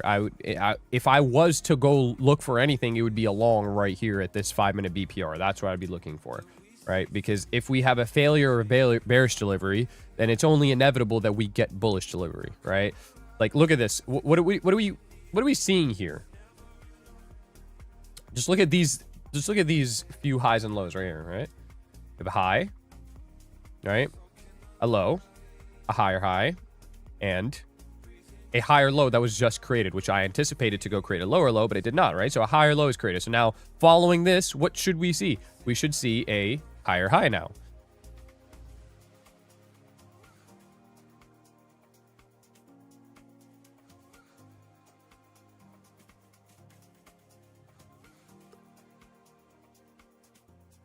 What age did you start trading and how long you been doing it for? I started when I was, I think, what was I? Either 17, I think, maybe 17. I think I was 17. And how long have I been doing it for? It'll be 7 years. This November, it'll be 7 years. I like when Key's in teacher mode.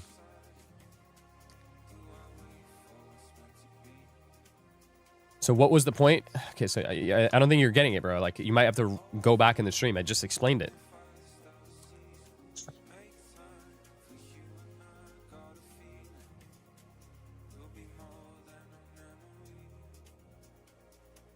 What got you into trading? A friend of mine got me into trading. From how I understand it, his dad was trading at the time and was making good money, so he got me interested in it. And he was doing it too, I think. There's like a bunch of my friends that like knew about trading at that time, but none of them like ever wanted to pursue that or do anything with it. And I was the only one that like kind of stuck it out. I have a DJ party stream for your 7th year anniversary. A DJ party stream. Yeah, bro, we'll do another one. Still looking for that still looking for 310.5 to get hit, yeah. What was easier about the markets before this last year since Trump in office? It wasn't really any easier before Trump was in office. I mean, if you guys go look at the weekly chart, right? Go look at the weekly chart. I mean, it was literally just going sideways for the most part. I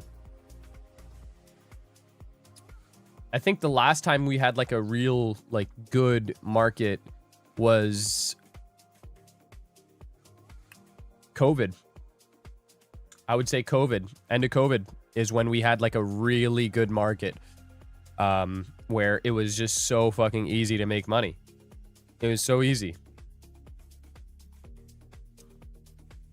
Thank you, Roshi Tuff, for the explanation for that guy. Thank you very much. Thank you very much.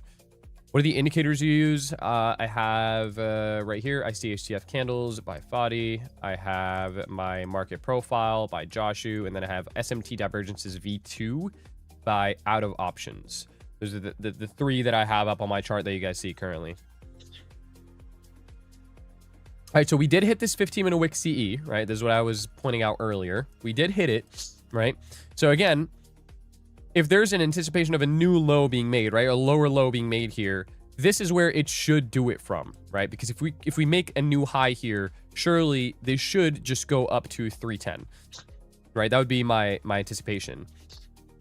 So, you know, if I had a bearish bias here and I was looking for a rejection inside of this leg and I thought that the Asia high was in, then I would be looking for a short position from right here. This is where I'd be looking for a short position from. But I am not looking for a short position. So this is just more or less just me observing this. Not really looking to take anything. And yeah. But did anybody take this long from this 5-minute BPR? It's not bad. Not half bad. I was still a dumbass during COVID, man. 2020 to 2022 were my worst years. Damn, man.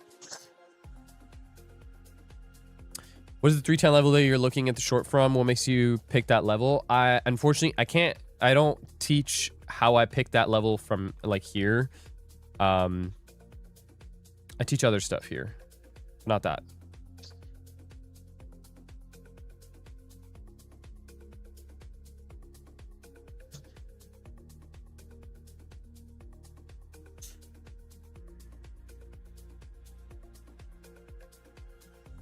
I full ported on that level. You guys are insane. I did in fact take the long, but way before took partials. Okay, nice, nice. He gatekeeps here. I do gatekeep a little bit here, but I still give you guys a lot, bro. I still give you guys a ton.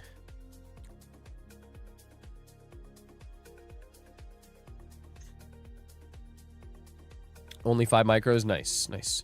Only 5 micros, but 5 micros is enough to make you a good amount of money, man.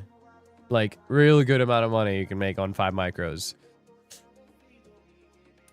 I see ACF candle is nice. I know. I know. It is. So I have it, the way I have it set up, I have 3 turned on. So I have the 30-minute, I have 2 30-minutes, I have 1 4-hour, and then I have 1 1-day. That's what you guys see here on my chart. But you can like set it to turn on any, like, it's crazy. You can pull up a whole nother chart basically here, overlay it with this one. It's nice. No rejection here so far. No rejection from this wick CE on the 15 minute. So I'm thinking right now that this will deliver to these highs. I'm not really seeing the signatures that I'd want to see if there was going to be a reversal here. So yeah, I'm thinking this will deliver to this high, which then means we should put in another high or low, or just go straight to 310. I would prefer straight 310 to keep it a buck.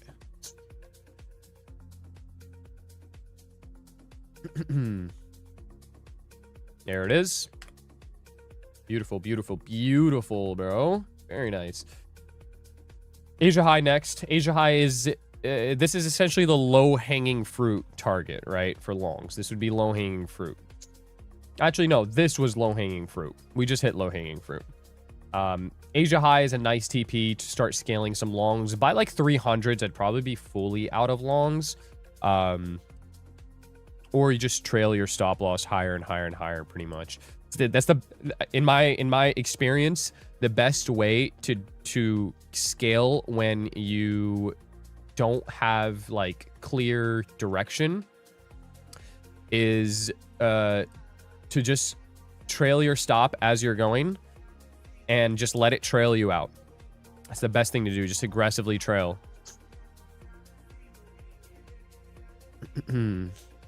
I like how you use higher time frame. I struggle with mainly relying / looking at the 1 minute / lower time frame. No, you always have to. So 1 minute and lower, it's not bad to use 1 minute and lower, right? Some people like swear by not using that, but I don't think it's a bad thing to use a 1 minute or lower. I think it's only bad if you're trying to develop a narrative off of a 1 minute and lower, right? Because it's just not enough data for you to build a narrative for like a 4-hour candle. So you definitely need to be on a higher time frame to develop a narrative. A 1 minute or lower time frame in general, you can use for entries, right? It'll give you some nice entries, but that's it. Do you have a training course? A training course? I mean, I have a course, I guess. Yeah, a training course. I've never heard it called that, but yeah, I do.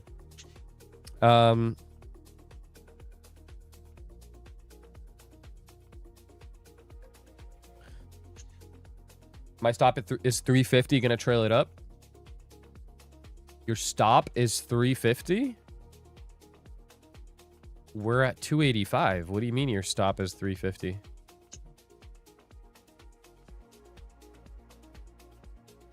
Who makes more money, you or Sniper? See, like, what a stupid question. Like, what do you gain from that? What do you get from the answer of that question? I don't know the answer to that, but like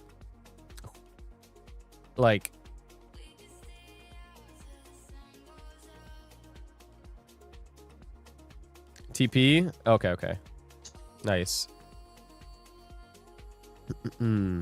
What days do you usually skip trading? So tomorrow morning, I don't trade at all. I trade tomorrow afternoon because it's FOMC. So FOMC morning, I skip entirely. The day before CPI, I skip. That's pretty much it. Rest of the days, I'm usually trading or just watching the market at least, right? One of the two is happening. Almost Asia high. Almost. Should do it right here. 3, 2, 1, go. 3, 2, 1, go. 3, 2, 1, go. 3, 2, 1, go. 3, 2, 1, go. 3, 2, 1, go. Okay, it's gonna take a while, but yeah, whatever. It should do it on this candle here, though. Yep, everybody that went long here off of that 5 minute should be break even or trailed. At the very least, I would be trailed to the 30-minute low, so you should be in profit if you entered off that 5 minute BPR that I pointed out.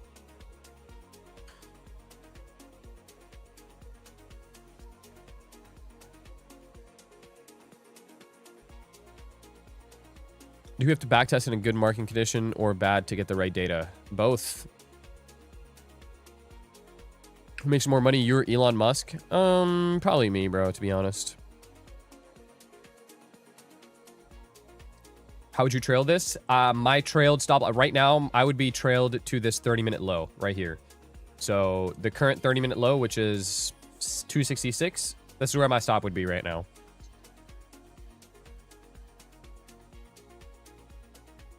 Any tips for handling the intraday in my TPT? Stuck between trailing too tight and not letting trades see through. I would size down, or so there's two ways you could do TPT, right? Because TPT is a very unique firm. TPT, if you don't know, TPT doesn't have any rules, right? There's no rules. There's no consistency rule. There's no minimum days. I mean, there's nothing. So if you are a TPT user, using code KEY, of course, with 40% off and no activation fee, then there's two ways you could go about it. Number one, you either size down to micros and you slowly work your way through the trailing, right? Kind of like Apex. The second way that you could do it is you just size up, right? You size up aggressively, 1 to 2 minis, right? Whatever. And you take a trade, aggressively trail stop loss, and you look to make the entire trail, like whatever you need, the buffer, the $2,000 buffer, you look to make that in essentially 1 or 2 trades, right? So you just get it out of the way. Those are the two ways to do TPT. I personally do the latter, where I will just size aggressively on TPT. Only on TPT do I do that, and get past the buffer pretty much immediately. And then once I'm past the buffer, I don't have to worry about anything, right? Apex, obviously, because of the consistency rule, you can't really do that. Apex, I gotta take it slow. But yeah, for TPT, for sure, 100%, bro. I'm taking heavy trades until I'm past the buffer. But also, like, if you're not in a position to do that, then the only thing that you can do is just size down. I would size down to micros and slowly kind of work your way through the trailing drawdown. That's the only way to do it, bro. Like, that's really the best way to do it, is size down, slowly work your way through. I know it sucks and it's annoying. The best thing that I can tell you, the best advice that I can give you right now for a trailing drawdown account is never leave a trade running overnight. You can pass Apex one day. We're talking about the funded, brother, and not the eval. Yeah, never leave a trade open overnight where you're not able to monitor it. Do you recommend you just using 15, 5, and 1 times? For what? New here, you mentioned you don't teach the 310.5 level. Could you say if it's a level or formula? Understood if you can't say. It's a level. It's a level. I just don't share how I get the level. That's it. But, bro, I mean, I'm sure somebody could probably reverse engineer it if they really tried hard enough. But we have a 4-hour fair value gap here. It's the lower quadrant of this 4-hour. Look, I can like make it seem like I can make it seem like I'm explaining to you. Look, lower quadrant of the 4-hour right here, and I'm entering right before the CE just so I can get an entry. Like I don't know. I can find a way to explain it to you guys, but like, just yeah, you get the point.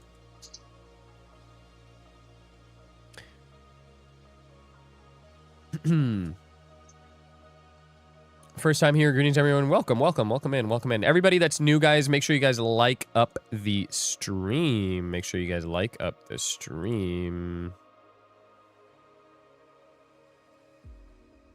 That level 61.8 retracement fib. I'm not sure if it is or not. I don't. That's not how I got it. But if it is, then cool. Cool. What indicators? Yes, so many people ask about this indicator, bro. I should just like put it up on my chart. Yo, like right here. It's ICT HTF candles by Fadi. That's the higher time frame indicator. Higher time frame candle indicator. Reasoning for 2310, 4-hour gap. 4-hour gap.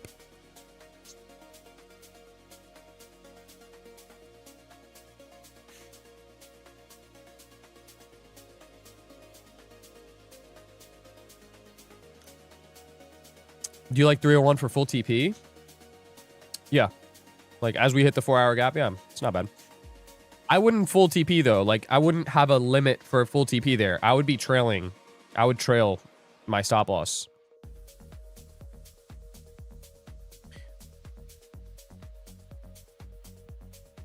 I think trailing stop loss would be a lot better here. So just so you capture most of the move, right?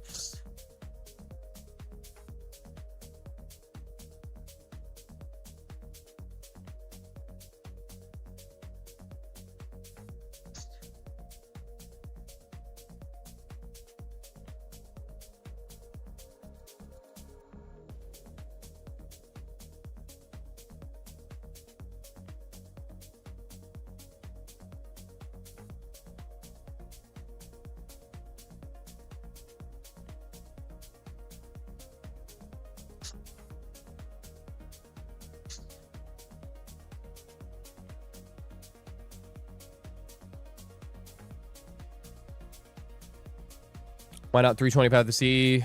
I just don't have a level there, but it's not a bad level. 325 CE, that's not bad either. That's what I'm saying. Like, bro, I'm saying 310. I could be totally wrong. It could just fly straight through 310. So that's what I'm saying. If I was long here, I would be trailing my stop loss. I wouldn't have like a full TP here. I wouldn't have a limit for a TP. Just trail your stop. Trail stops. Bias right now. Bias bullish and then bearish. Which prop firm is best for someone who has never traded live? Lucid. Lucid. It's the easiest, really. I would say Lucid is the easiest. Apex is the cheapest. So if you want like low barrier of entry, then Apex. But if you want like good rules and also like, you know, decent accounts, fast payouts, Lucid. But Apex is a close second with their new rules. Apex is a very close second. If you guys want to use Lucid or Apex, by the way, use code Key. Code Key right now will give you 90% off the 50K end of day accounts on Apex. So you guys can grab those if you want. Lucid, same thing. I think Lucid is like 40 or 50% off for first time users using code Key. On Lucid, should I be using TradeC? It's up to you. How long did you wait for Apex to pay out? From the approval, like from when they approve, it's usually like between 3 to 5 days. It's not that long. Why is Apex halted gold? Most firms did. What confluence level are you using for 310? I cannot share. Risk off the table, I'd be nice. Yeah. Everybody should be, for those guys who took the long here at the 5-minute BPR, definitely go BE for sure. Or trail. You guys should be trailed to the 30-minute low.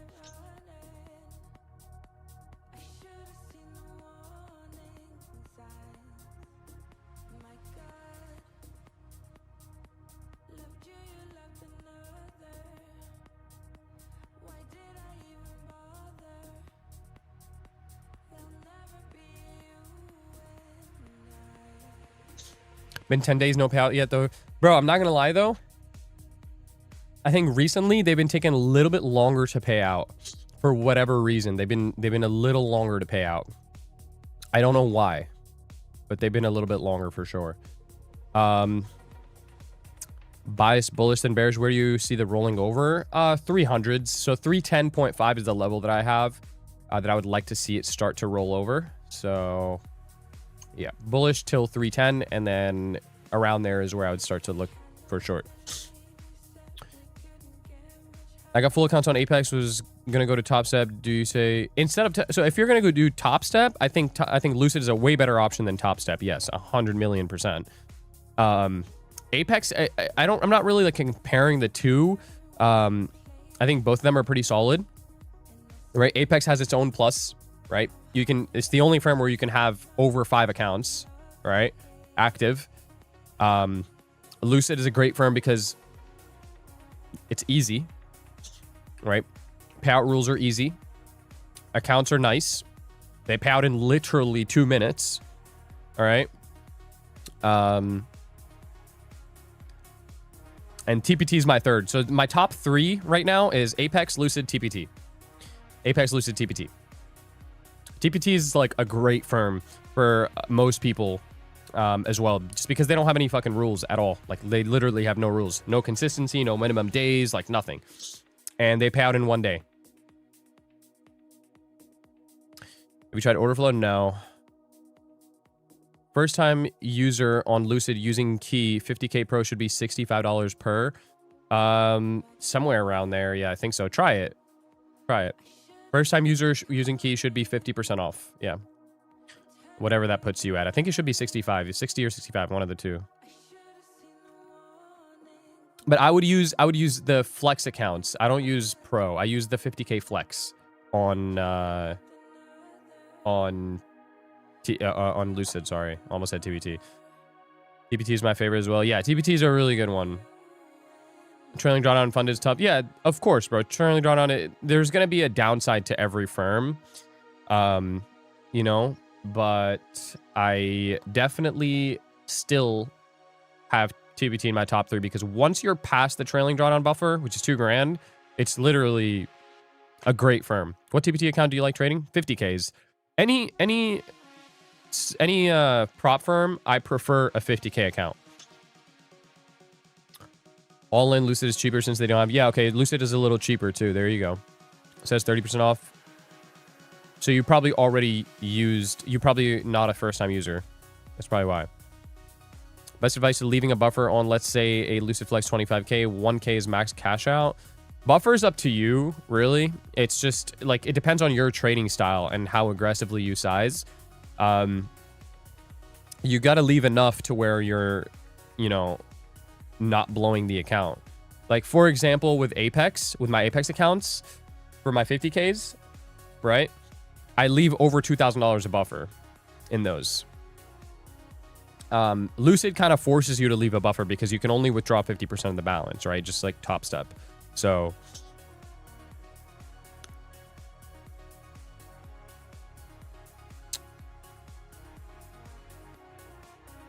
I was a first-time user and only 40%. They said it was a previous. I think they changed. They probably changed it around. You probably missed the vault reload. How much do you make from live streams on YouTube? $0. None of these live streams are monetized because they all get copyright for music. I play like the music that I play in the background. It's all copyright, so I don't make anything from streams.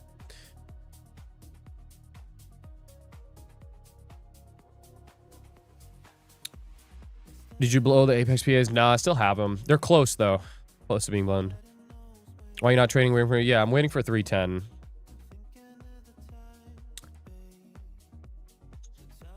Now that Apex only has 6 payouts, do you withdraw everything on the last? Yeah. They'll probably make you withdraw everything on the last. How can someone start to paid from streaming? How can someone start to get paid from live streaming? I don't know. I have no idea. I don't get paid from live streaming. You need a buffer to be able to withdraw in TPT. If so, how much? You just need to be over the 2K buffer. That's it. Did you learn a diversity of indicators/systems and come up with your own hybrid, or was your system taught to you by a mentor? Yeah, I came up with my own hybrid after learning multiple different things. Came up with something that I thought worked best for me. It was a long process. Can you explain the scaling plan on Lucid 50K Flex? I'm pretty sure you can see it all on their website.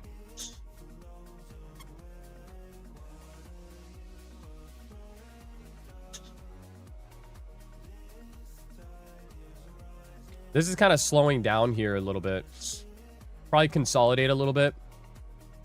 And then I would imagine we make another move higher into the 300s finally. But yeah, decided to consolidate literally how many points off the... We're one tick off the high. One tick off the Asia high there. Is TPT take profit trader? Yeah, guys. TPT is take profit trader. A month into trading, but I have passed 2 Lucid 50K evals, but blew the fundeds. Any tips? Normal. Completely normal. Especially if you're new, you're always going to blow the fundeds because your psychology is not there, right? You should focus on, if you already have a system, like a technical system, a strategy, then you should focus on getting your psychology right? Because that's what will make you profitable. Opinion on using trading bots? I don't know, man. I think too many strategies rely on discretion, and maybe there's a way, but I don't know how you code discretion into a bot. So I personally wouldn't use it. I personally would not use a bot. You ever swing NDX or SPX for the day on top of trading your fundeds? No, I will only do my live account. So I have a live account where I swing trade frequently, and you know, I'll do that if I want to swing trade. I don't do NDX like options. I don't do those. Although I've seen a lot of people do them and they're cool, but I don't do them. Maybe eventually I will though.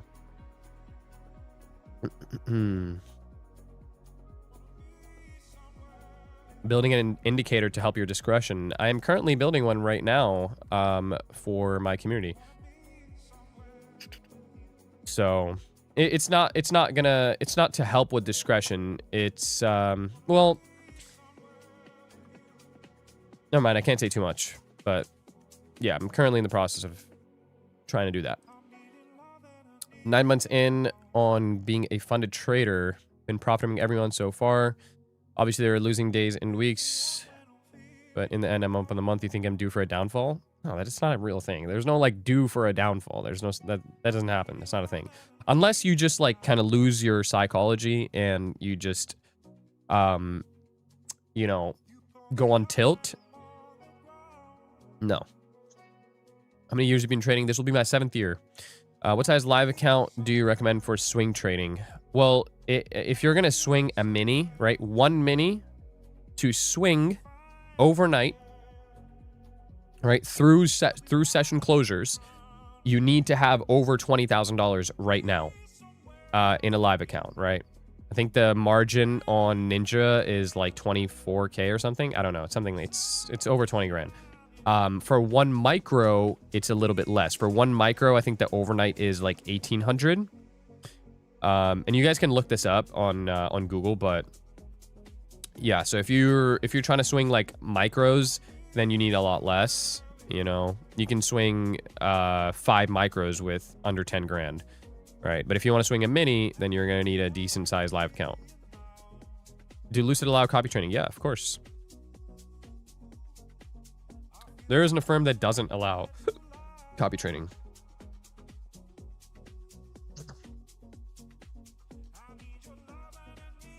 Why do you use Ninja over Tradeovate for live? It's the same thing. It's literally the same thing. Ninja is Tradeovate. Tradeovate is Ninja. You can use your Tradeovate login to log in on Ninja and vice versa. They bought, I think Ninja bought Tradeovate or Tradeovate bought Ninja, one of the two. Owned by the same people. Indicators can help your confidence. I don't know about discretion. Discretion implies judgment. Indicators are logic-based. Yeah, exactly. Exactly. Don't you only need 300 with a certain platform? You need 300. That's not for swing trading. That is for day trading. For day trading on AMP, Ninja, and Tradeovate, you need 300 bucks for a mini, yes.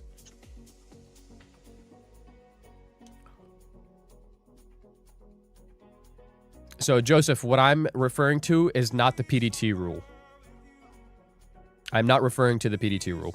This is for futures overnight margin. Not the same thing. Ninja's the buyer? Okay, nice.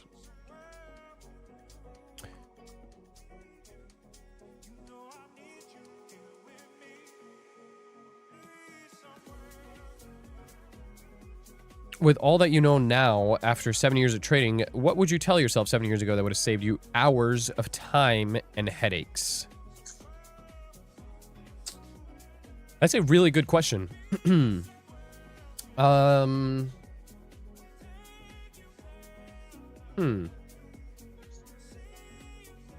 I would tell myself that my psychology, right, and my intentions as I sit down in front of the charts every single day matter a lot more than the strategy that I am trading. Because when I first started, then this is a common misconception still to this day, that the strategy you trade is going to determine if you are profitable or not. And in a way, that is true, okay? But it is mostly untrue, right? What's going to make you profitable is your psychology. You can make money using any kind of system. Bro, I know people to this day that usually end up taking the same trades as me that trade VWAP, and they don't trade anything else. They trade VWAP, right? So you can be profitable using any kind of system. It's just what system works best for you. And the way you find that out is by getting a grasp on your psychology. A detachment from money? Yeah, 100%. So like all of those things kind of embody psychology. That's what I mean, right? Detachment from money is 100% one of the biggest things, which is tough for a lot of people because I think a lot of people jump into trading head first and they try to use they try to like basically make trading work very early on and start doing this for a living like very early on without going through any of the motions that you have to go through. And where am I going with this? Hold on, let me think. Yeah, so I think trading becomes incredibly difficult when you're relying on trading as an income, as opposed to when you don't have to rely on trading on an income and you are simply just trading to take good trades. Okay, so that should be your goal, right? There should always be an intention when you come and sit in front of your computer, in front of your desk every single day, right? And for me, that intention is I'm here to just watch the market, right? I'm not coming to take a trade, right? My intention is to come here. I'm watching the market. If the market presents a trade setup for me, I will take that trade setup, right? If it does not, then I am not here to take a trade, okay? And it's very different from if you come into the market thinking, I need to take a trade today. I need to make money today, right? My profit goal today is $1,000. I need to hit my profit goal. You see how the two can, like, having a different mindset can completely mess up your trading for that day. So that intention that you make every single day is going to change the way that day plays out for you. So that's the biggest thing, right? That's where like kind of detachment from money starts, where you're not like, you don't have a profit goal. You're not trying to make a certain amount of money. You know, what you guys will see is that the most amount of money you'll ever make in your trading career is when you are not trying to make money. Okay, it's weird how it works, but when you're not sitting there chasing money, a lot of money will come to you, right? Because where does the money go to? The money goes into the good trades, right? The A+ setups that you have planned out. The money does not flow into the shit trades that you're going to take. Okay? So if you come in every day and you are trying to just take good trades, okay, then obviously the money will follow. Money is just a byproduct of a good trade. So your goal should just be to take good trades. That's it. That should be your goal. I don't think anybody should should have like a profit goal or anything like that in their mind, because that really fucks up your trading. Okay? The people that I know that struggle the most are people who really rely on trading. Like where, you know, I had somebody in my Discord who had like a lot of credit card debt, like over $10,000 of credit card debt. And he was doing this and this and this and this, like all these things that he was doing in his life. He's getting married and like all this other stuff, right? Obviously these things require money. And so he's using trading to pay for those things, right? That makes trading incredibly difficult when there's this like thought in the back of your head that I need to make money. I need to make this much money by this day, right? Or I'm getting kicked out of my house, or I'm not going to be able to pay for this, right? When that's the mindset you operate with, I promise you, it becomes so much more difficult to make money trading. So the goal should be to trade as carelessly as possible, to where you can, you know, just follow good trades, right? Or just take good trades. And the only way you can do that is if you have other streams of income, or if, you know, you have like your psychology is at a point where you don't need the money immediately, right? I've always said this. I think that nobody should have trading as their primary source of income. I think having trading as a primary source of income is actually, let me rephrase that. Not primary, only source of income, because a lot of people make the most money from trading, but then they have other sources of income, right? So I make the most amount of money from my trading, right? And on average a month from trading, I can do about 20 to 30 grand fairly easily, right? But I have other source of income where if I was to not make any money for a single month, my bills would still be paid and I could still go about my day-to-day normally, right? So that's kind of where I'm at. I'm not saying don't go all in and don't be full-time. That's not what I'm saying, all right? I'm saying have something else as well, because if you inevitably will, right? You'll go on a losing streak at some point. You don't want that to fuck with your mental to the point where you're not able to recover from that, okay? So have something else, right? Put your money into things that make you money, right? Go put your money in long-term investments, put your money in real estate, put your money in anything that like maybe cash flows, like a business, right? Start a business, something like I have a business outside of trading, right? And if I wanted to pull cash from it, I definitely could, right? I don't, but if I wanted to, I for sure could, and I'd be totally fine, right? So, these are things that I think everybody should have on top of trading. So it makes your trading a lot easier. That's how I feel about that.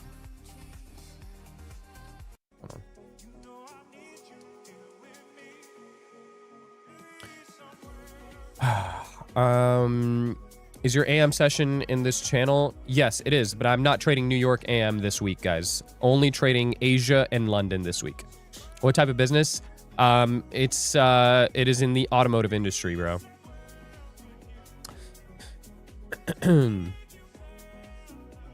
I work on the side and was trading like I needed 4K that month, knowing damn well I'm on a funded, really risking $100. So once I figured that out, I've been up. There you go.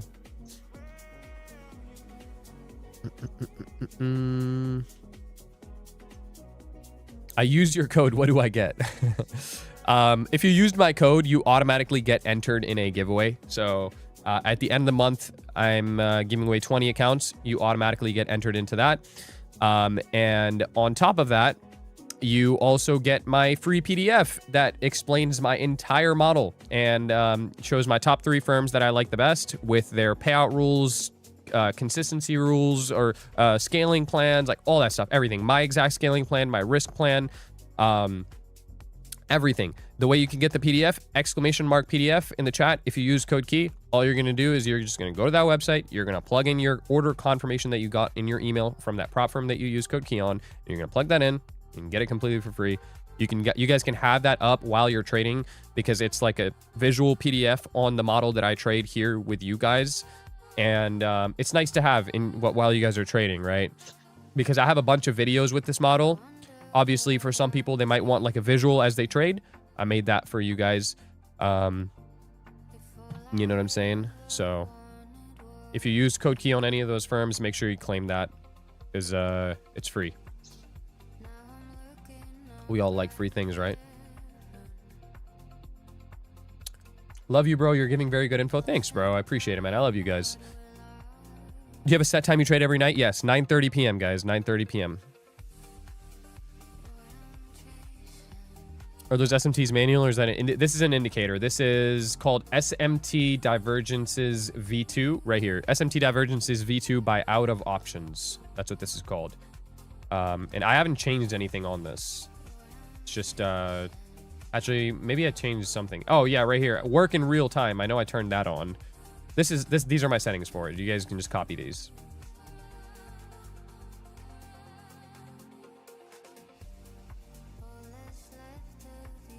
If I'm discretionary backtesting, how can I gather data if I'm not using a certain strategy? Well, you have to use a certain strategy. That's the whole point of backtesting. What are you backtesting if you're not fucking...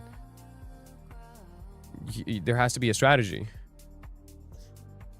New York AM has been mid so lately. Might just stick to Asia for a bit. Yeah, Asia and London have been a lot better. A lot better. I'm going to buy an eval and trade with you at night. W, there you go. Jesus loves you as well. Thanks, man. Jesus loves you too. How do you find a decent strategy? You just gotta scour the web, pretty much. Code key, correct? Yes.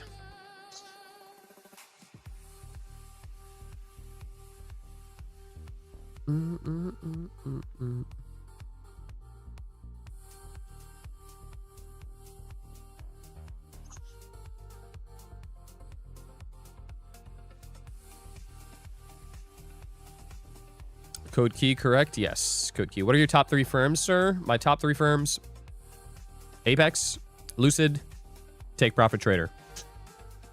Top 3 for sure. Christian, my boy Christian, bro. I miss bro. I miss my my Asia kittens, bro. Everybody's separated now, bro. I miss my homies.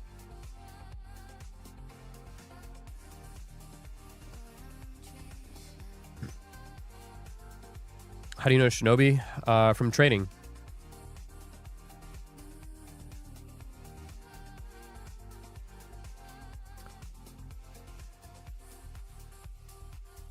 Just got to the stream tonight. Or were you looking for a trade? I'm looking for 27,310. And then I would look to short around there. Do you mean Asia and London offer better than New York? Yes, exactly. I don't know why you said New York Stock Exchange. I don't know why you spelled it as not New York, just New York AM. Have you heard about the... Oh, kittens are meowing for a return? It was a little sus, but... I mean, we can go with that, yeah, I guess. Have you heard about the concept of prop firm farming? Focus on same-day payout firms. Yeah. I mean, it can get a little expensive, bro. That's the thing. Like... You can blow a lot of money doing that. I don't think that that's a sustainable way to trade unless you have hundreds of thousands of dollars to, you know, to back that up. I missed the key that traded gold bangers. I rewatched those lives from 7 months ago. Eventually, I'll start trading gold again.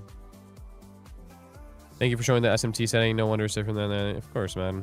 I burned $1,600 this week trying to do it. Yeah, I don't think it's worth it. I'll be honest with you, Scott. Look.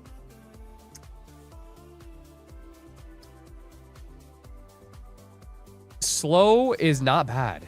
All right. Like, it's just like people try to rush the process, man. Like, just trust the process instead of trying to rush the process.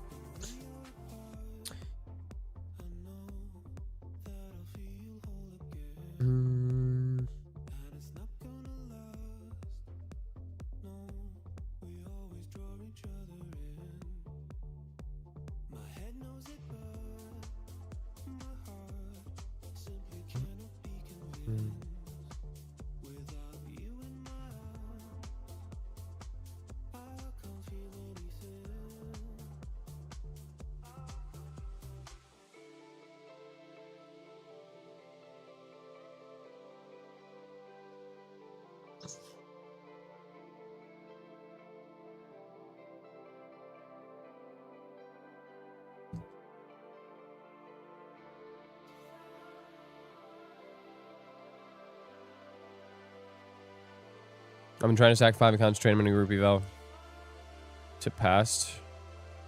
Just take it slow. Take it slow. We just hit that 5-minute gap, by the way, guys. I agree with the slow. When I rush, I blow accounts. Exactly. What's Apex order ID? Go to your email. It will say it. It'll say it in there.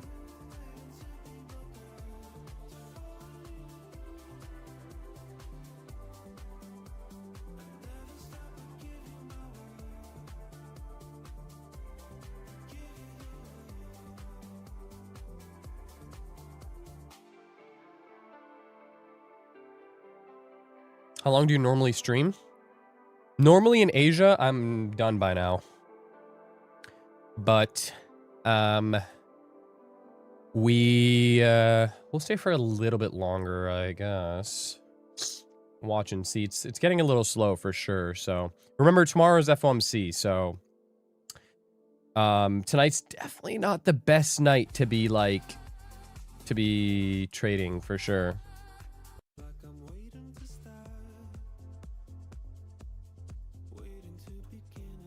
I think Thursday night, I would be down to run a full overnight stream where we're streaming through London because it'd be a better night to be trading. Tonight, not as good of a night to be trading.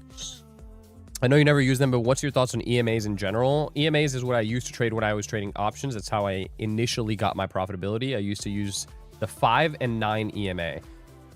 EMA is what I used to trade. 5 and 9 EMA. What's my thoughts on them? I think they're okay. As long as you pair them with other stuff, I think they're okay.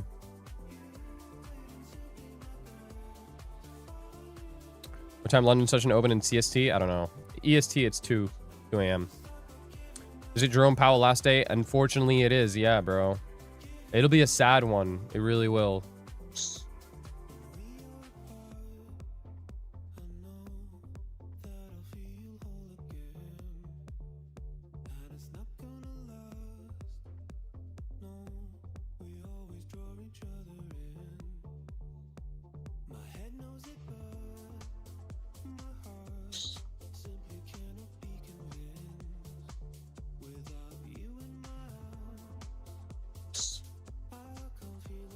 15-minute FVG right here that we just slapped. So this could essentially be, so we put an SMT here, right? So this could be another potential long if we get a 1-minute change in state deliveries to the upside here. I personally wouldn't take it. It's too close, but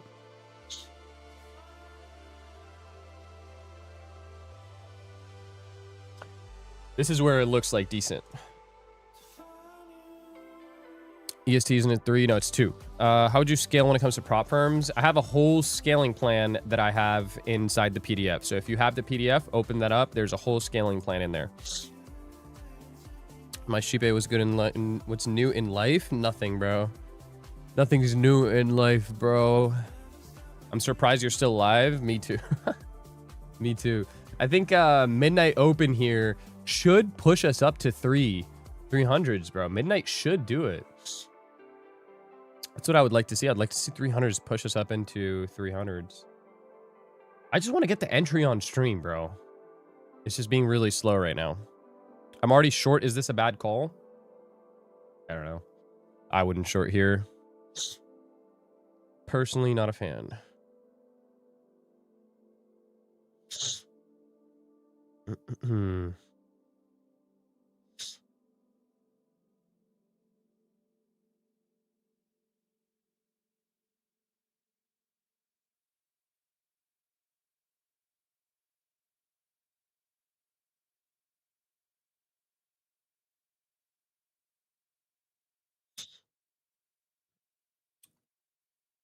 Why are we surprised? He's still... No, not alive. Surprised I'm alive, not alive, bro. What are your settings for SMT indicator?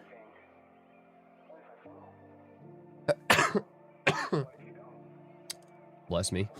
Right here. Here we go.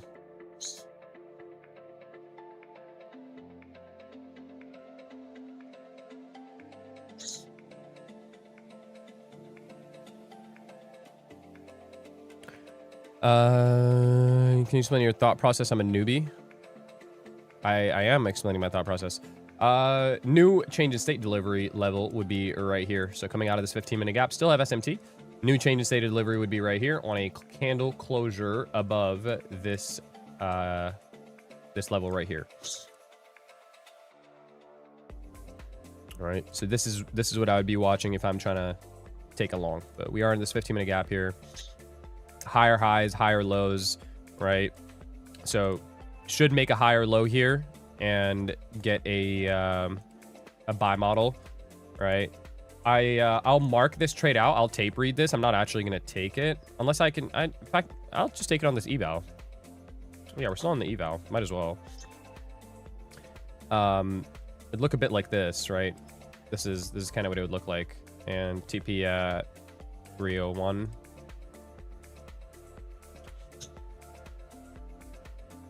Midnight Open can go ahead and take that up. Yeah, exactly. That would be my anticipation. Bro, you got me all coffeeed up to stay through London with you here, and now I'm all jacked up.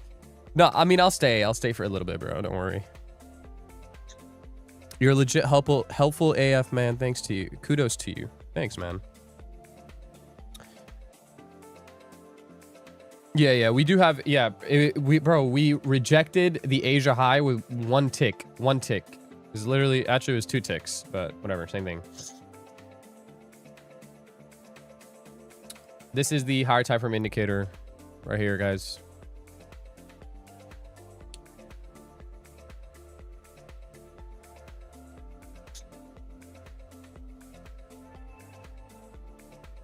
Do you use CISD for XAU? No, I trade gold differently. If you guys don't know how I trade gold, I have a whole video on how I trade gold. Go to my YouTube channel. It's the second most recent video I have uploaded. Like 30th time you showed your indicators tonight? I know. I show them a lot. At least like 10 times per stream. Do you charge to stream live with your team? What do you mean? I'm streaming live right here. What are you talking about? Indicators free? Yeah, all the indicators I use are free.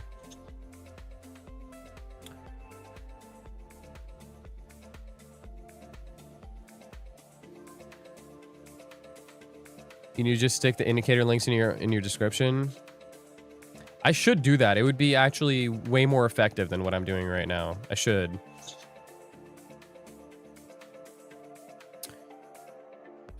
It's 4:52 a.m. here in London. You're making your own indicator? No. Need advice for some things? Yeah, what's up?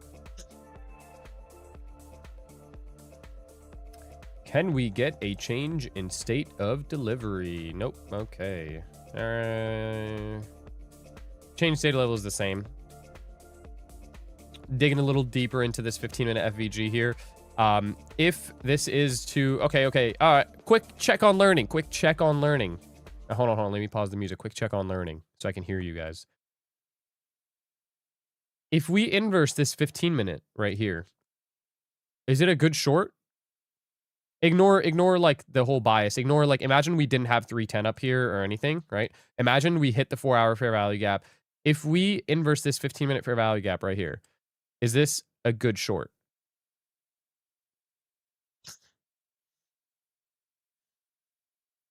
No one tell me why. Oh, nice. Nice. Pixelated. I have a free lucid crate for you.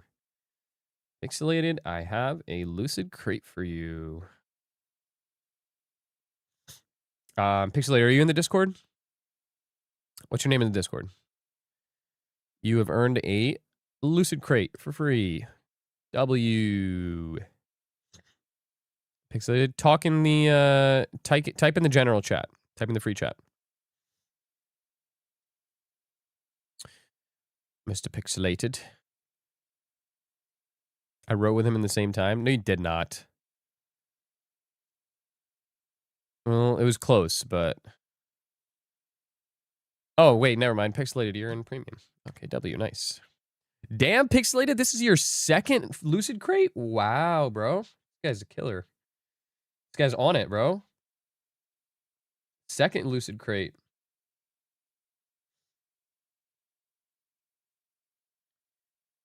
Send you this.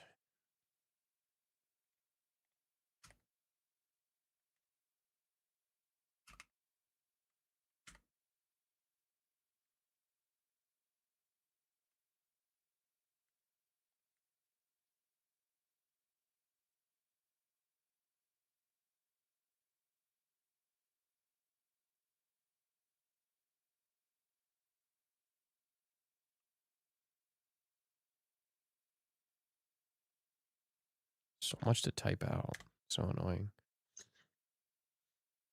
All right. That is all my lucid crates given out. I said earlier that Midnight can take the double high. No, I know, but you didn't answer my direct question that I asked in time. He said it first. Only 11 likes? What do we... No way. If we have 11 likes, on God, I'm hopping off. On God, I'm hopping off if we have 11 likes. On God, I'm hopping off if we have 11 likes. On God, I am. On God, I am. Okay. Bro, yo, you scared me, bro. Dude.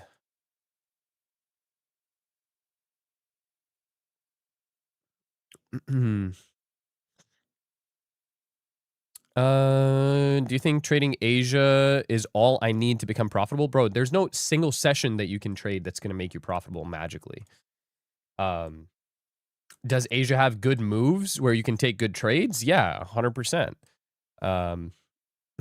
You know, but it's not like a session problem.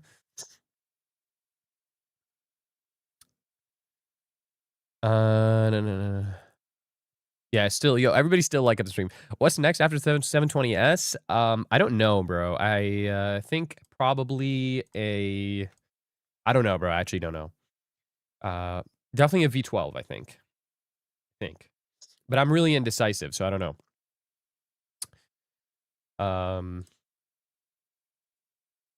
Nah, that would be so ass of us. Yeah, no, I swear to God, I wouldn't stream for a week. Oh, nice move. Okay, can we get it here? I'll just take this on the eval. All right, there we go. I'm taking this on the eval here, guys. Taking this on the eval, we have a 1 minute change in stated delivery. This is a short trade. The reason why I'm not taking this on the fundeds again is because not a fan of taking a trade here this close to the TP.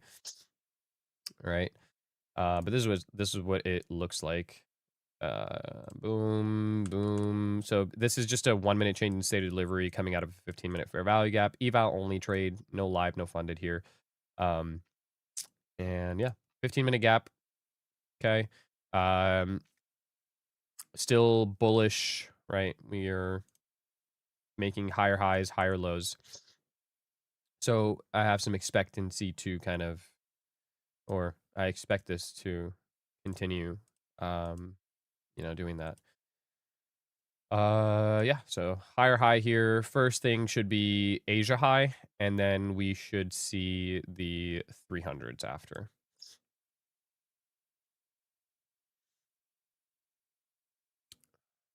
You have a 720S? I do have a 720S among some other cars. When I'm back at the warehouse, bro, I feel like the new people who come in, I definitely need to stream at the warehouse more often. I think next week I'm going to start streaming at the warehouse more often. So people can see the cars. What was the answer? Woot? No. It was because we didn't have a sweep, right? If it had this high swept, then an inverse gap would be valid. But it didn't sweep, so no. DJ session. Yo, bro, let's do it. Matt's in here, bro. Yes, Matt. DJ session next week, bro. Come on. Let's go. Let's run it. Hold on. Let me see what's the economic calendar look like for next week? Let's see. PMI Tuesday. Oh, it's fucking non-farm, bro. It's non-farm week next week. So it has to be early in the week if we're going to do anything. It has to be early in the week because the closer we get to Friday, the shittier it's going to be. So like maybe we could do a Tuesday night. Matt, let me know if we could do a Tuesday night. If we could do Tuesday night, I think I'm cool with that. We could run a Tuesday night one. That would be sick. I'm down.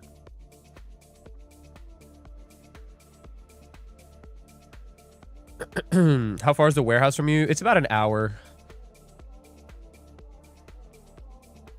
Still can run a giveaways. Yeah, exactly. 100%. All these littlest of buddies can't even comprehend the warehouse streams, especially with the DJ. Oh my god.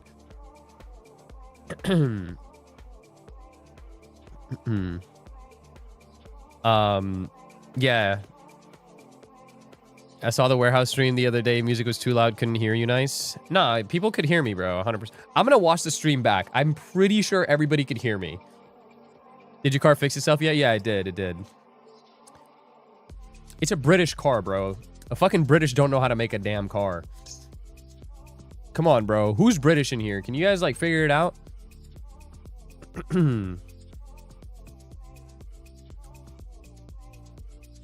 Needed an update? I did. I posted an update on my story.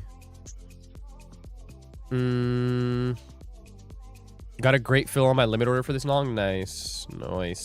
I know Sponge would figure it out. Yeah, he probably would. You're in a short? Am I in a short? Does it look like I'm in a short? Leave it to Germany. Facts. Yeah, 100%. No pressure, but any advice on my scenario? Wait, where was your scenario? I didn't. Found a place to live. Think we can... Wait, found a place to live or what? Yo, nice move! Nice move. Let's see. Come on. Asia high. Give me Asia high. Give me Asia high. Yo, Ashton, I don't know. I didn't see your message. Oh! Oh! That is how we do it, baby. Insta TP. All right, for sure scale some here, right? So I'm gonna sell half there. Boom, there you go. I'll drop to half on that. And yeah, hold the rest of it. Absolutely beautiful. At least, if anything, at least we end tonight in a dub, bro. W. Make sure you guys scale half, bro. Make sure you guys scale half. We have midnight underneath us, which is actually pretty good. This is a good setup coming into 310. We have midnight directly underneath, right? So this is actually really fucking bearish because we have not manipulated midnight at all. Midnight is right here. We need to, at some point, go back down and manipulate midnight. So if we can get to 310 on this leg, hit full TP on this trade, it is actually a really good setup for short. Really, really fucking good setup for short.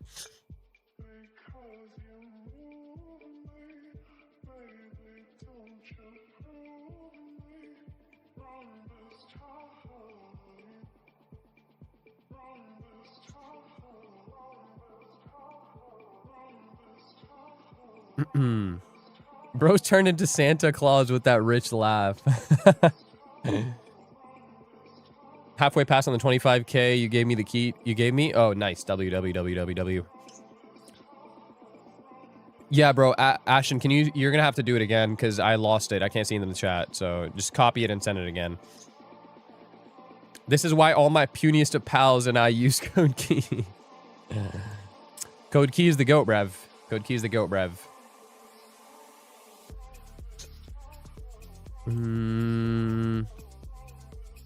Want 3 or 3 for TP? Yeah, well, I mean, it's fucking 2 points. It should go. It'll be fine, bro. It's 2 points. Move the rest to BE. I mean, you can. I'm just gonna let it go. It's, I just scaled half anyways, and it's an eval, so it's all right. The advice I was asking for is planning on moving out this summer due to conflict in the household. Moving out with my brothers. We are triplets, all on a day trading journey. Yo, that's so sick. Triplets all on a day trading journey? That's so fire. Found a place to live. Think we can blow up on any platforms. One profitable.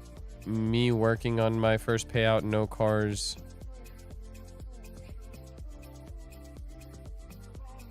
I don't think I fully understand the question. You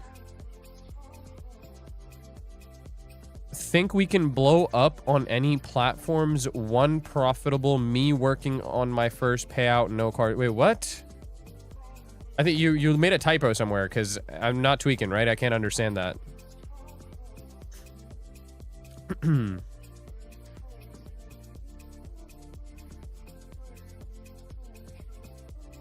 Once profitable. Oh, to blow up on social media? Hell yeah, bro. Yeah, you can, bro. You're probably the only triplets that are all day trading. That's so sick. Yeah, bro. 100%. That's what I would do. You know what I would do if I was you? If you want to, like, blow up on social media or you want to, like, just, like, you know, get an audience online is document your journey from unprofitable to profitable, right? Like, all 3 of you fucks. Fucking, like, you know, you all got to be in the video together, though. All 3 of you. Any advice into adulthood or moving out part advice? Moving out part advice is what I was looking for. I mean, I don't really know. Like, move somewhere. I don't know, man. It's kind of tough. Like,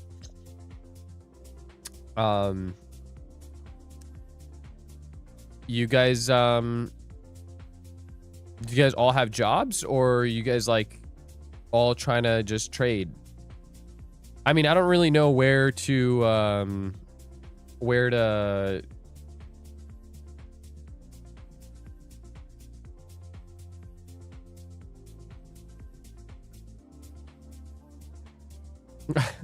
tripled.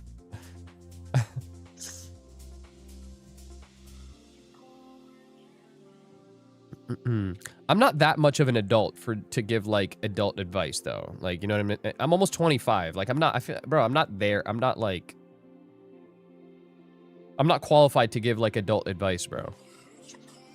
I'll give you trading advice, but, like, other than that, that's it. How are you calculating target? It's just a 4-hour FVG. Bro's pushing 30. Brother, I am not pushing 30. That's crazy.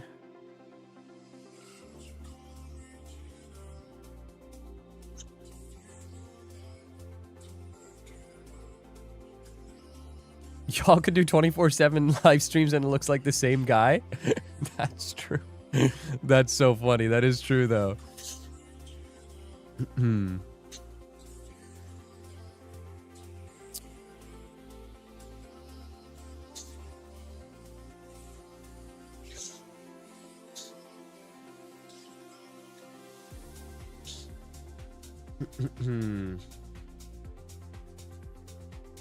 What are we doing? Can we continue to the highs and make a new high here? So we want to see some momentum past these highs, right? Like the first thing that we don't want to see is this thing die as we sweep an important high, right? Which is kind of what it is doing right now, right? Which is this. So this wick. All right, never a good sign to see a wick. Usually it does that, but like what follows after is going to be a good tell. So that's why I'm watching this 1 minute, right? Because now this 1 minute FVG here, this now can serve as a good short entry if this gets inversed, right? So obviously now we need to move our stop loss because that 1 minute FVG shall not get inversed. So there you go. My stop loss is now above break even. It's right at midnight. 284 is my stop loss, so right at midnight. Because if this 1 minute FVG gets inversed, it is a solid setup for short because we have a sweep now, right? Before on the 15 minute FVG, we didn't have a sweep. We have a sweep now. If this inverses, it's not that good of a look anymore, right? So yeah, I'm just going to go BE here, or in profit rather, in profit by 3 ticks, and just watch this. So right now we already pushed into this 1 minute FVG here, right? So it should deliver to at least this high, right? If we can deliver to this high, we'll deliver to TP. If it slows down and starts coming back through and inverses this FVG, then there's a good chance then, you know, we would have went and hit that stop loss at the low there anyways. So once you have a leg that is sponsored by a PD array, then you can move your stop loss to that PD array's low or high.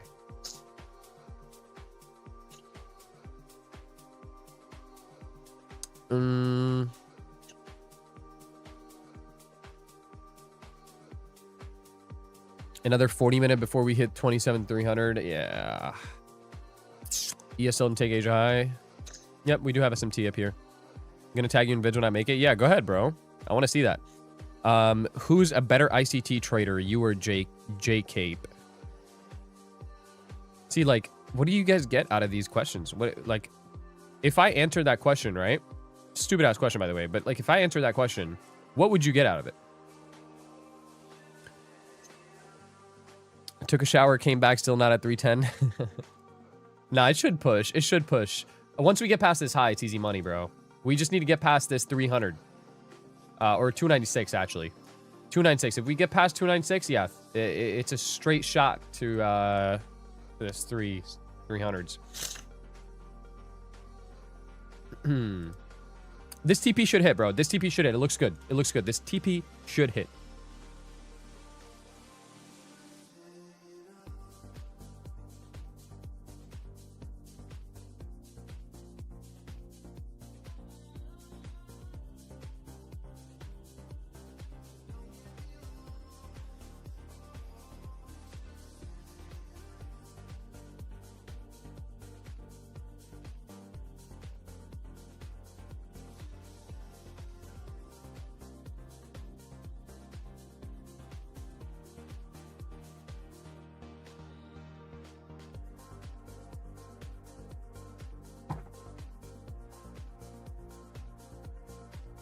All right, we're past 296. It should hit 301.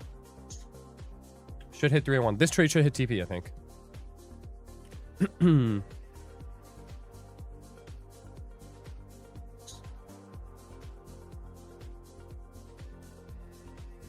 Are you live at this time every day? I will be live at this time every day this week. I'm live at 9:30 p.m. every day, guys. 9:30 p.m. every day I'm live. Damn, we've been on for almost 3 hours. This is for sure the longest stream I've ever done, though. 100%. This, me no like this. Me no like this right here. See what I'm saying? This is no good. But we're break even, so we let it rock. Don't matter.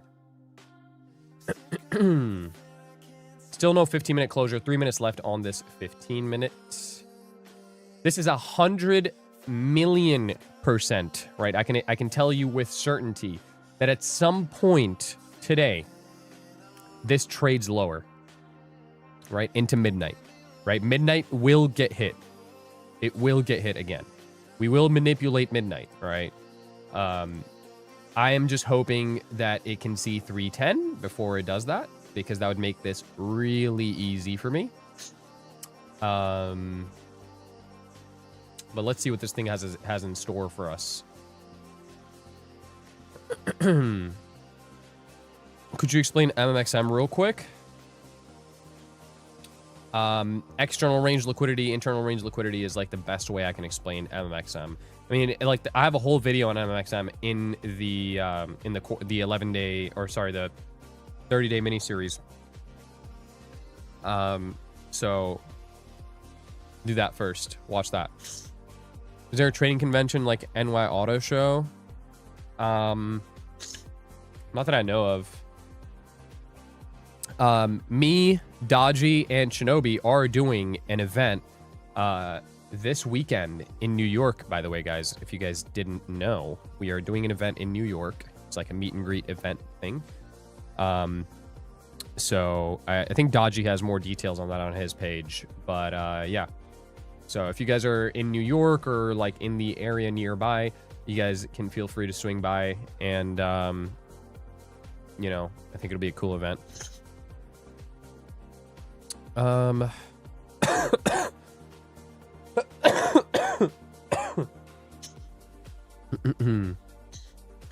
Shinobi.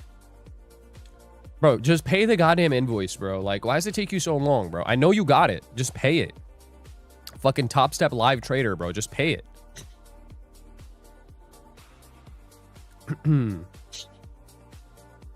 Before I start telling everybody here what you're really up to, bro. Before I start telling everybody what you're really up to, you gotta pay it.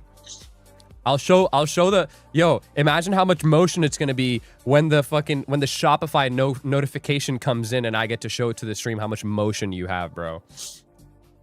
All right. Like, that's a lot of motion, bro, for the stream. So do it. Pay the invoice. Thanks.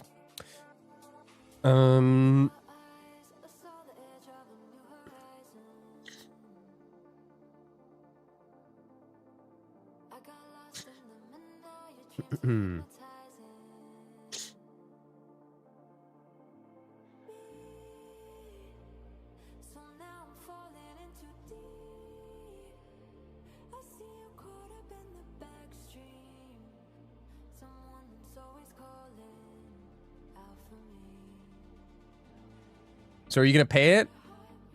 Right now? Yes. You're just dragging it though. Like, that's the thing. You're dragging it. It's gonna take longer and longer. The longer it takes, bro, the season's gonna be over. Sure, yeah.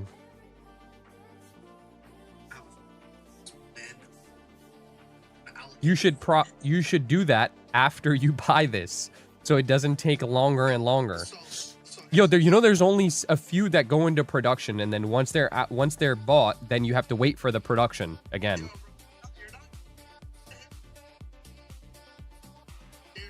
I'm not. This is true. This is true. I'm just saying, bro. I'm just letting you know now. So like, don't complain when you have to wait 2 months. That's not how it works.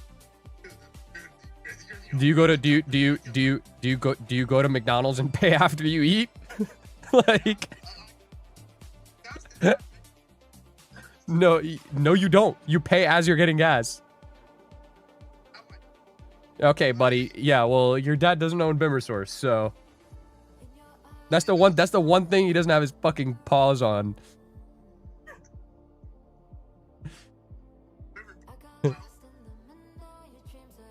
Bro, I'm literally eating $100 for your stupid ass. I shouldn't even be doing it, but I am.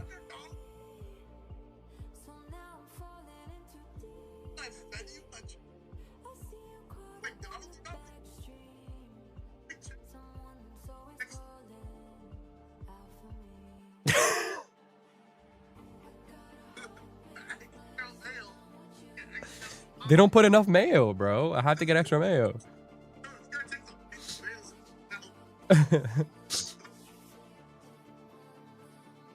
All right, pay the, bro. I'll have my camera up like this, bro. They're gonna see the Shopify notification. They're gonna be like, yo, you're gonna get so much aura from it, bro.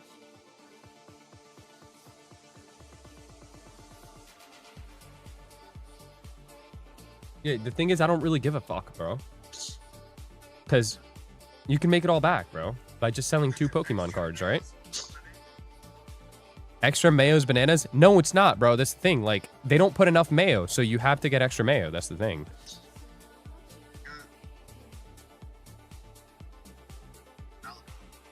Yeah, I'm sure you want to get a salad right now. This guy, Shinobi. Shinobi, of all people, he goes, damn, I low-key want to get a salad right now. Yeah, okay, buddy, sure. You're definitely ordering a quarter pounder.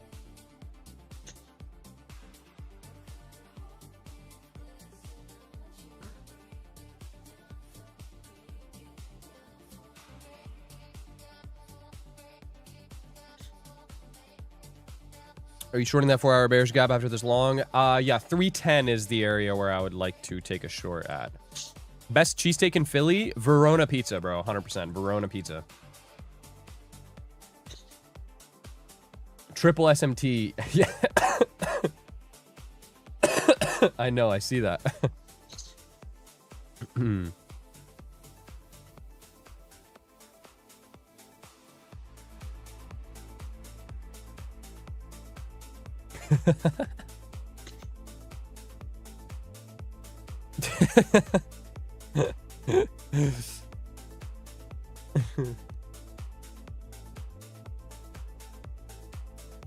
Have you seen that video of the guy requesting extra mayo at McD's? And they completely violated man's burger with a shitload. I'm pretty sure that was a skit. Yeah, I know. I have seen that, though.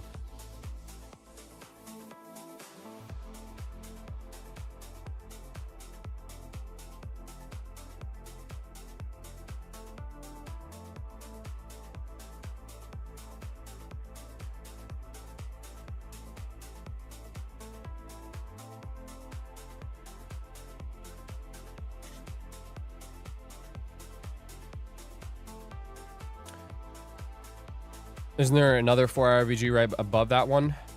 There is indeed. There is indeed. There is indeed. So let me pause the music for this game. Okay. So let me tell you guys how I manage FVGs. How I become an FVG manager. When you have 3 fair value gaps. FVG1, FVG2, FVG3. When you have 3 consecutive FVGs like this, okay, the immediate one we always do not put as much emphasis on, right? The immediate one usually we trade through, right? Depends on it. It's all dependent on price action, right? But as a general rule of thumb, this is how I manage 3 in a row FVGs.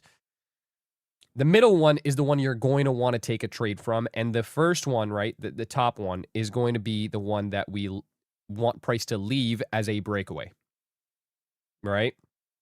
So this one is the one that we would like to take a trade from, right? Does that mean we won't deliver to the high, the upper one at all? No. I mean, you know, anything can happen. We don't know. We trade in terms of probabilities. So the probability is that the probabilities of this fair value gap rejecting are the highest out of this leg, right? Because we have FVG number 1 right here, right? The same thing, right? FVG 1 right here, FVG 2 right here, FVG 3 right here, right? So obviously this one here is going to be the one where we want to take a trade from. So yeah.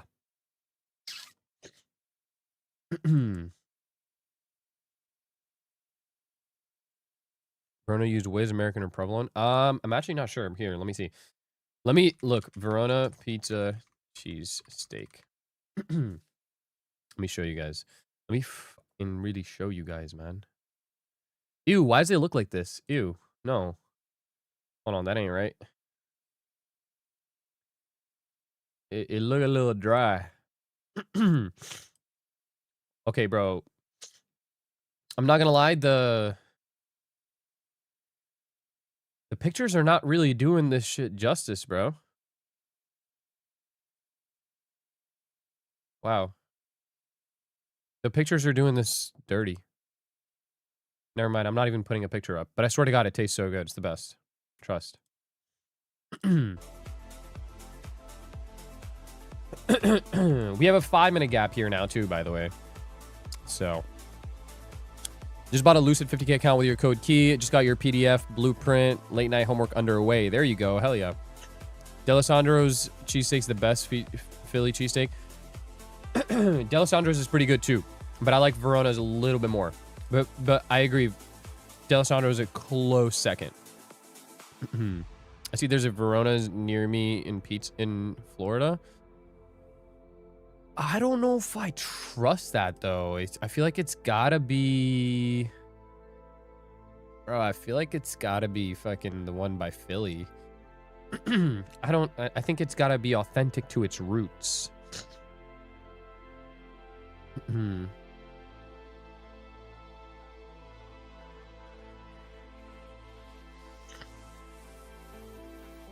know, we're here in Florida makes it... Yeah, there's no way. There's no way. I highly doubt, bro. Highly, highly doubt.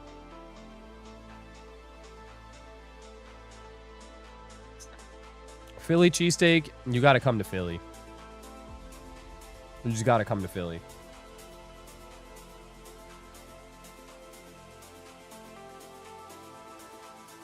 Now, just for my knowledge, say there's 4 B2B FVG. Which one is the most likely to trade from? The bottom two. Bottom two is what I would look for.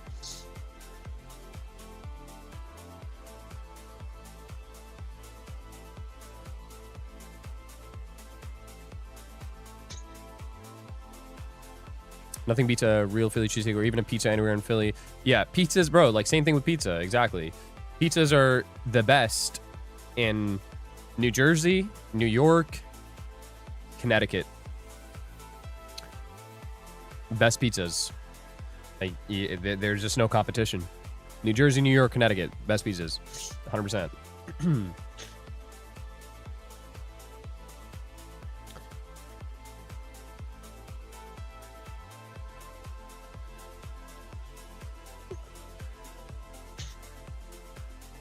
Chicago. I've never had Chicago pizza, so I mean, maybe I'm missing out. Maybe I don't know, but I don't think that they could stand toe. I don't think they could go toe to toe with New Jersey, New York, and Connecticut pizza. I don't know, man. These picks on Verona cheesesteak. All right, bro, try it. Try it out. Try it out, and then let me know.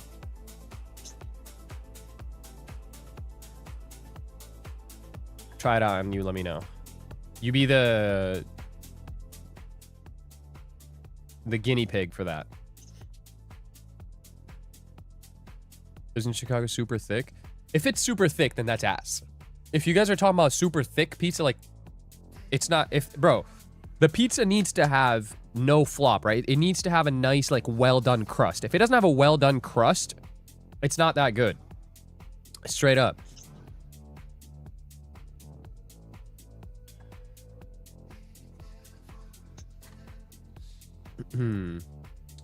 They're known for their deep dish. I don't know, man. I don't know if I like that then.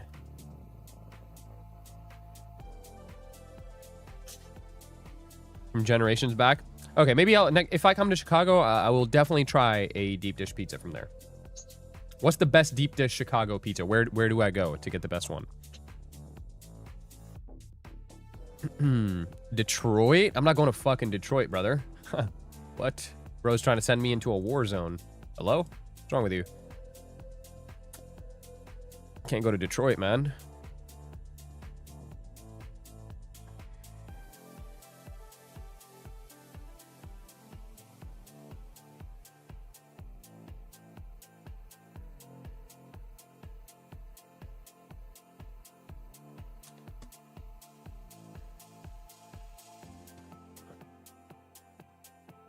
You gotta try garlic parmesan Francesca. Bro, there's no way you know Francesca's, bro. Francesca's, I go there all the time. That's some of the best pizza in New Jersey, for sure. And Francesca's is maybe 5 minutes from my warehouse. Like, not even 5 minutes from my warehouse, I think.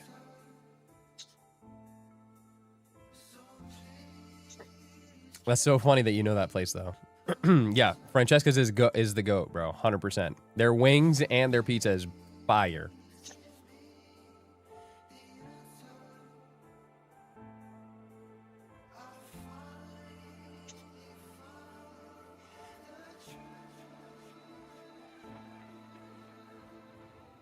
Warehouse location just dropped.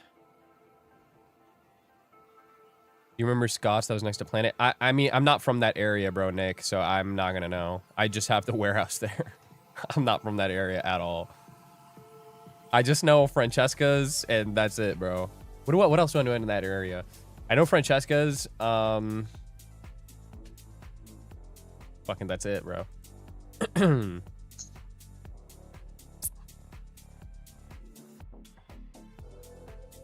Best Arab food is in North Jersey. Yeah, 100% North Jersey, best Arab food for sure. Patterson? Yeah.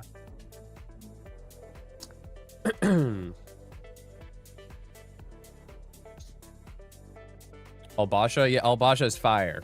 Al-Basha is fire.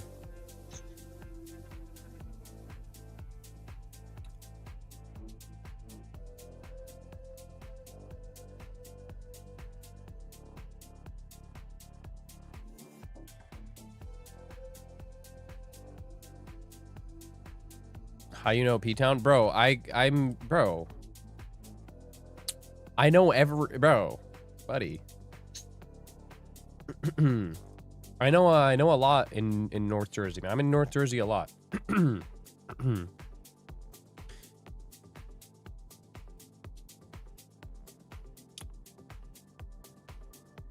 Thank you, Dylan, for posting the free Discord link and the PDF, guys. There's a free Discord link right there and the free PDF. If you guys do not have either of them, make sure you get both of them. All right, completely free Discord and completely free PDF. Someone put you on? Who put you on? Bro, North Jersey is not that far. It's an hour and like 20 minutes. I'm in North Jersey a lot for a lot of different things. My mechanic is in North Jersey. I have a lot of friends in North Jersey. Patterson's in North Jersey. My girl's in North Jersey. A lot of things in North Jersey.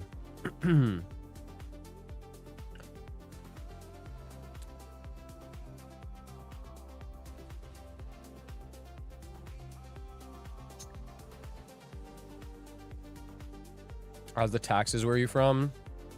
Fucking ass. But they're ass anywhere in the US, though.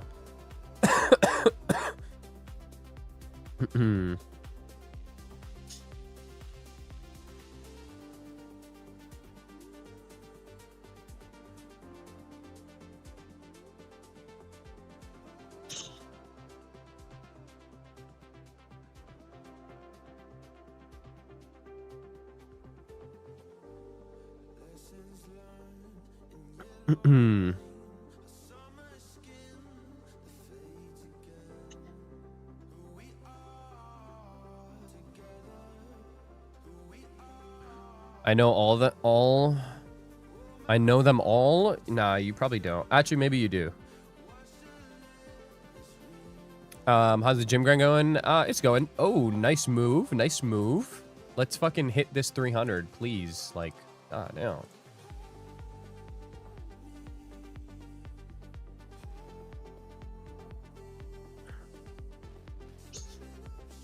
We're so close. So close. So close. Get there. Get there. Get there.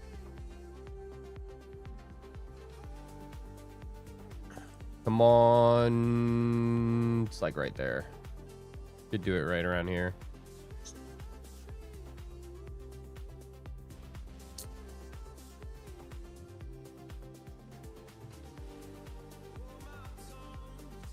Boom. W. Let's fucking go, bro. Finally. Nice trade there. Nice trade. Nice trade. We'll look for 310 and a rejection up at 310.5. Guys, I'm going to go ahead and place a trade here on my live account for that. So I'm going to go 5 micros, 310.5 short there. And I'm going to have a stop loss. I'll probably have a stop loss here at 320.5. So 10-point stop. And then I'll retry it a little bit higher, if anything. So 310.5 is where I'm going to have the stop. Or sorry, 310.5 is where I have the limit. And then a 10-point stop at 320.5 covers the first 5-minute gap. If it gets above 320.5, we'll just revisit. We'll see, like, we'll take a confirmation setup if anything. But I'm happy with this. I'm happy with this. Drop the name. You definitely will know the family history. It's most people know the family's history for their family. So yeah, that's probably like a dead giveaway, but I'm flying out to Jersey next month to pick up my 2004 Volvo. Then I got to drive back down to West Palm. Can I stop by the warehouse to say what's up? Yeah, bro, you can, of course. Pull up, pull up.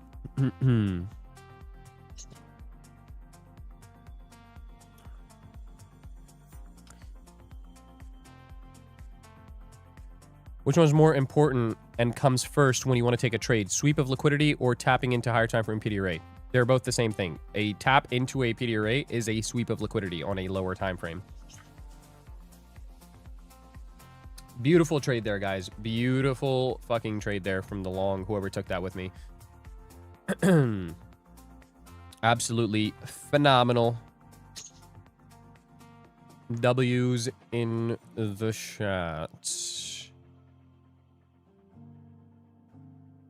Are you dating a damn celebrity or something? Yeah, basically, bro.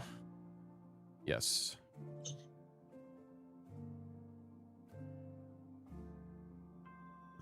Can we get 2 dubs in a row? May we get 2 dubs in a row?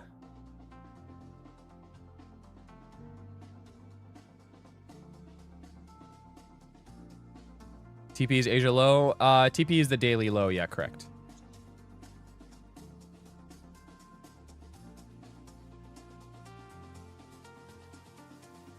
Very, very nice trade there, though. That was a easy trade. I mean, I told you guys exactly what was going to happen from this point right here, basically. You know? If you guys don't understand it, go back, rewatch. All right? Go back and rewatch. You will understand it. All right? Yeah. This trade I'm also going to take on my apexes too. So I have this trade also on my apexes. If you guys don't have apexes right now, by the way, it says it on my screen, but they're 90% off for the 50K end of day ones, which is the exact ones that I use.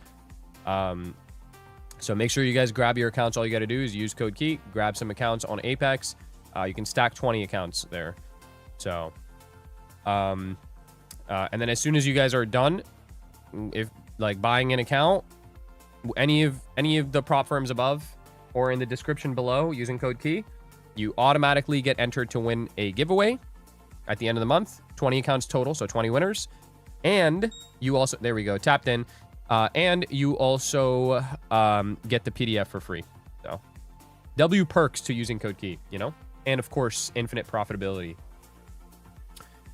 All right, we're tapped in. Now it's just going to be a waiting game because this is probably like if this plays out, this is going to take quite some time.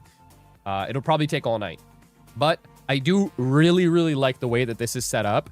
I love the way this is set up, actually. I love that we have midnight here, that we didn't manipulate below midnight. I love that. I love all the low resistance liquidity we have right here. It looks really good too. So it's only a matter of time before we take all that out. Yeah, there we go. I got the full fill. It's only a matter of time before we take all this low resistance liquidity out and head back down towards these lows. We do have FOMC tomorrow, so make sure you guys know this, okay? We have FOMC tomorrow. So if you are in this trade on a prop firm like TPT or something where you cannot hold through news, make sure you know this, okay?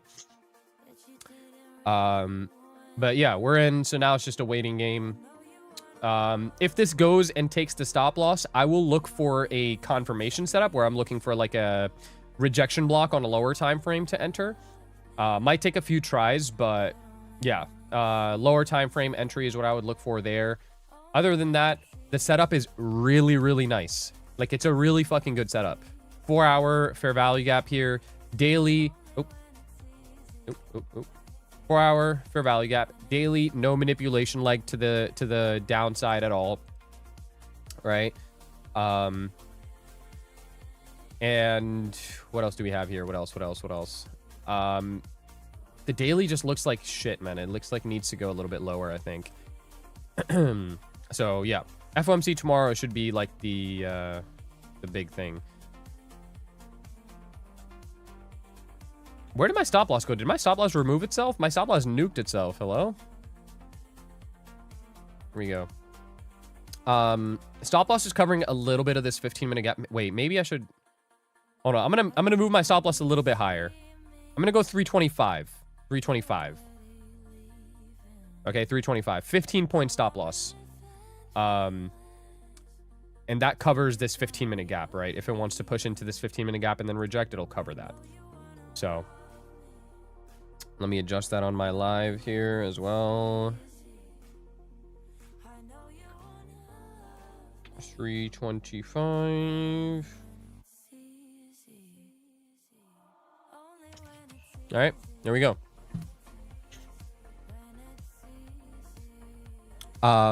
Yeah, where am I targeting? My target is going to be the daily low. So we're looking for the full daily expansion here. Saw your buy stop higher? Bro, how the fuck? What? Okay. Weird. Anyways,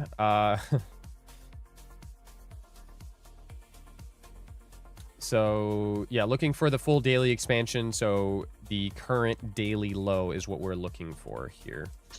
All right. That's it. Pretty simple. The setup is so nice. I love this setup. I really do. I really, really like the setup between the 4 hour, between the daily, between the low resistance liquidity, between the midnight not manipulating. All of this looks really fucking good.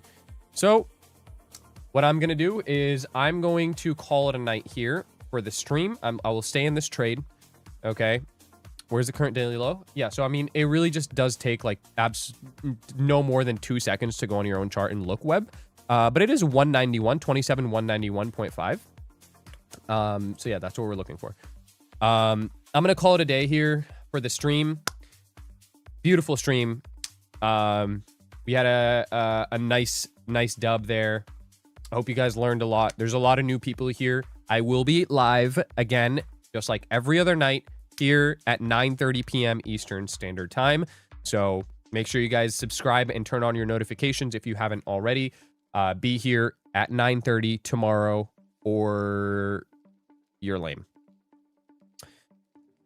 That's it. Peace out, everybody. Have a good one. Love you all.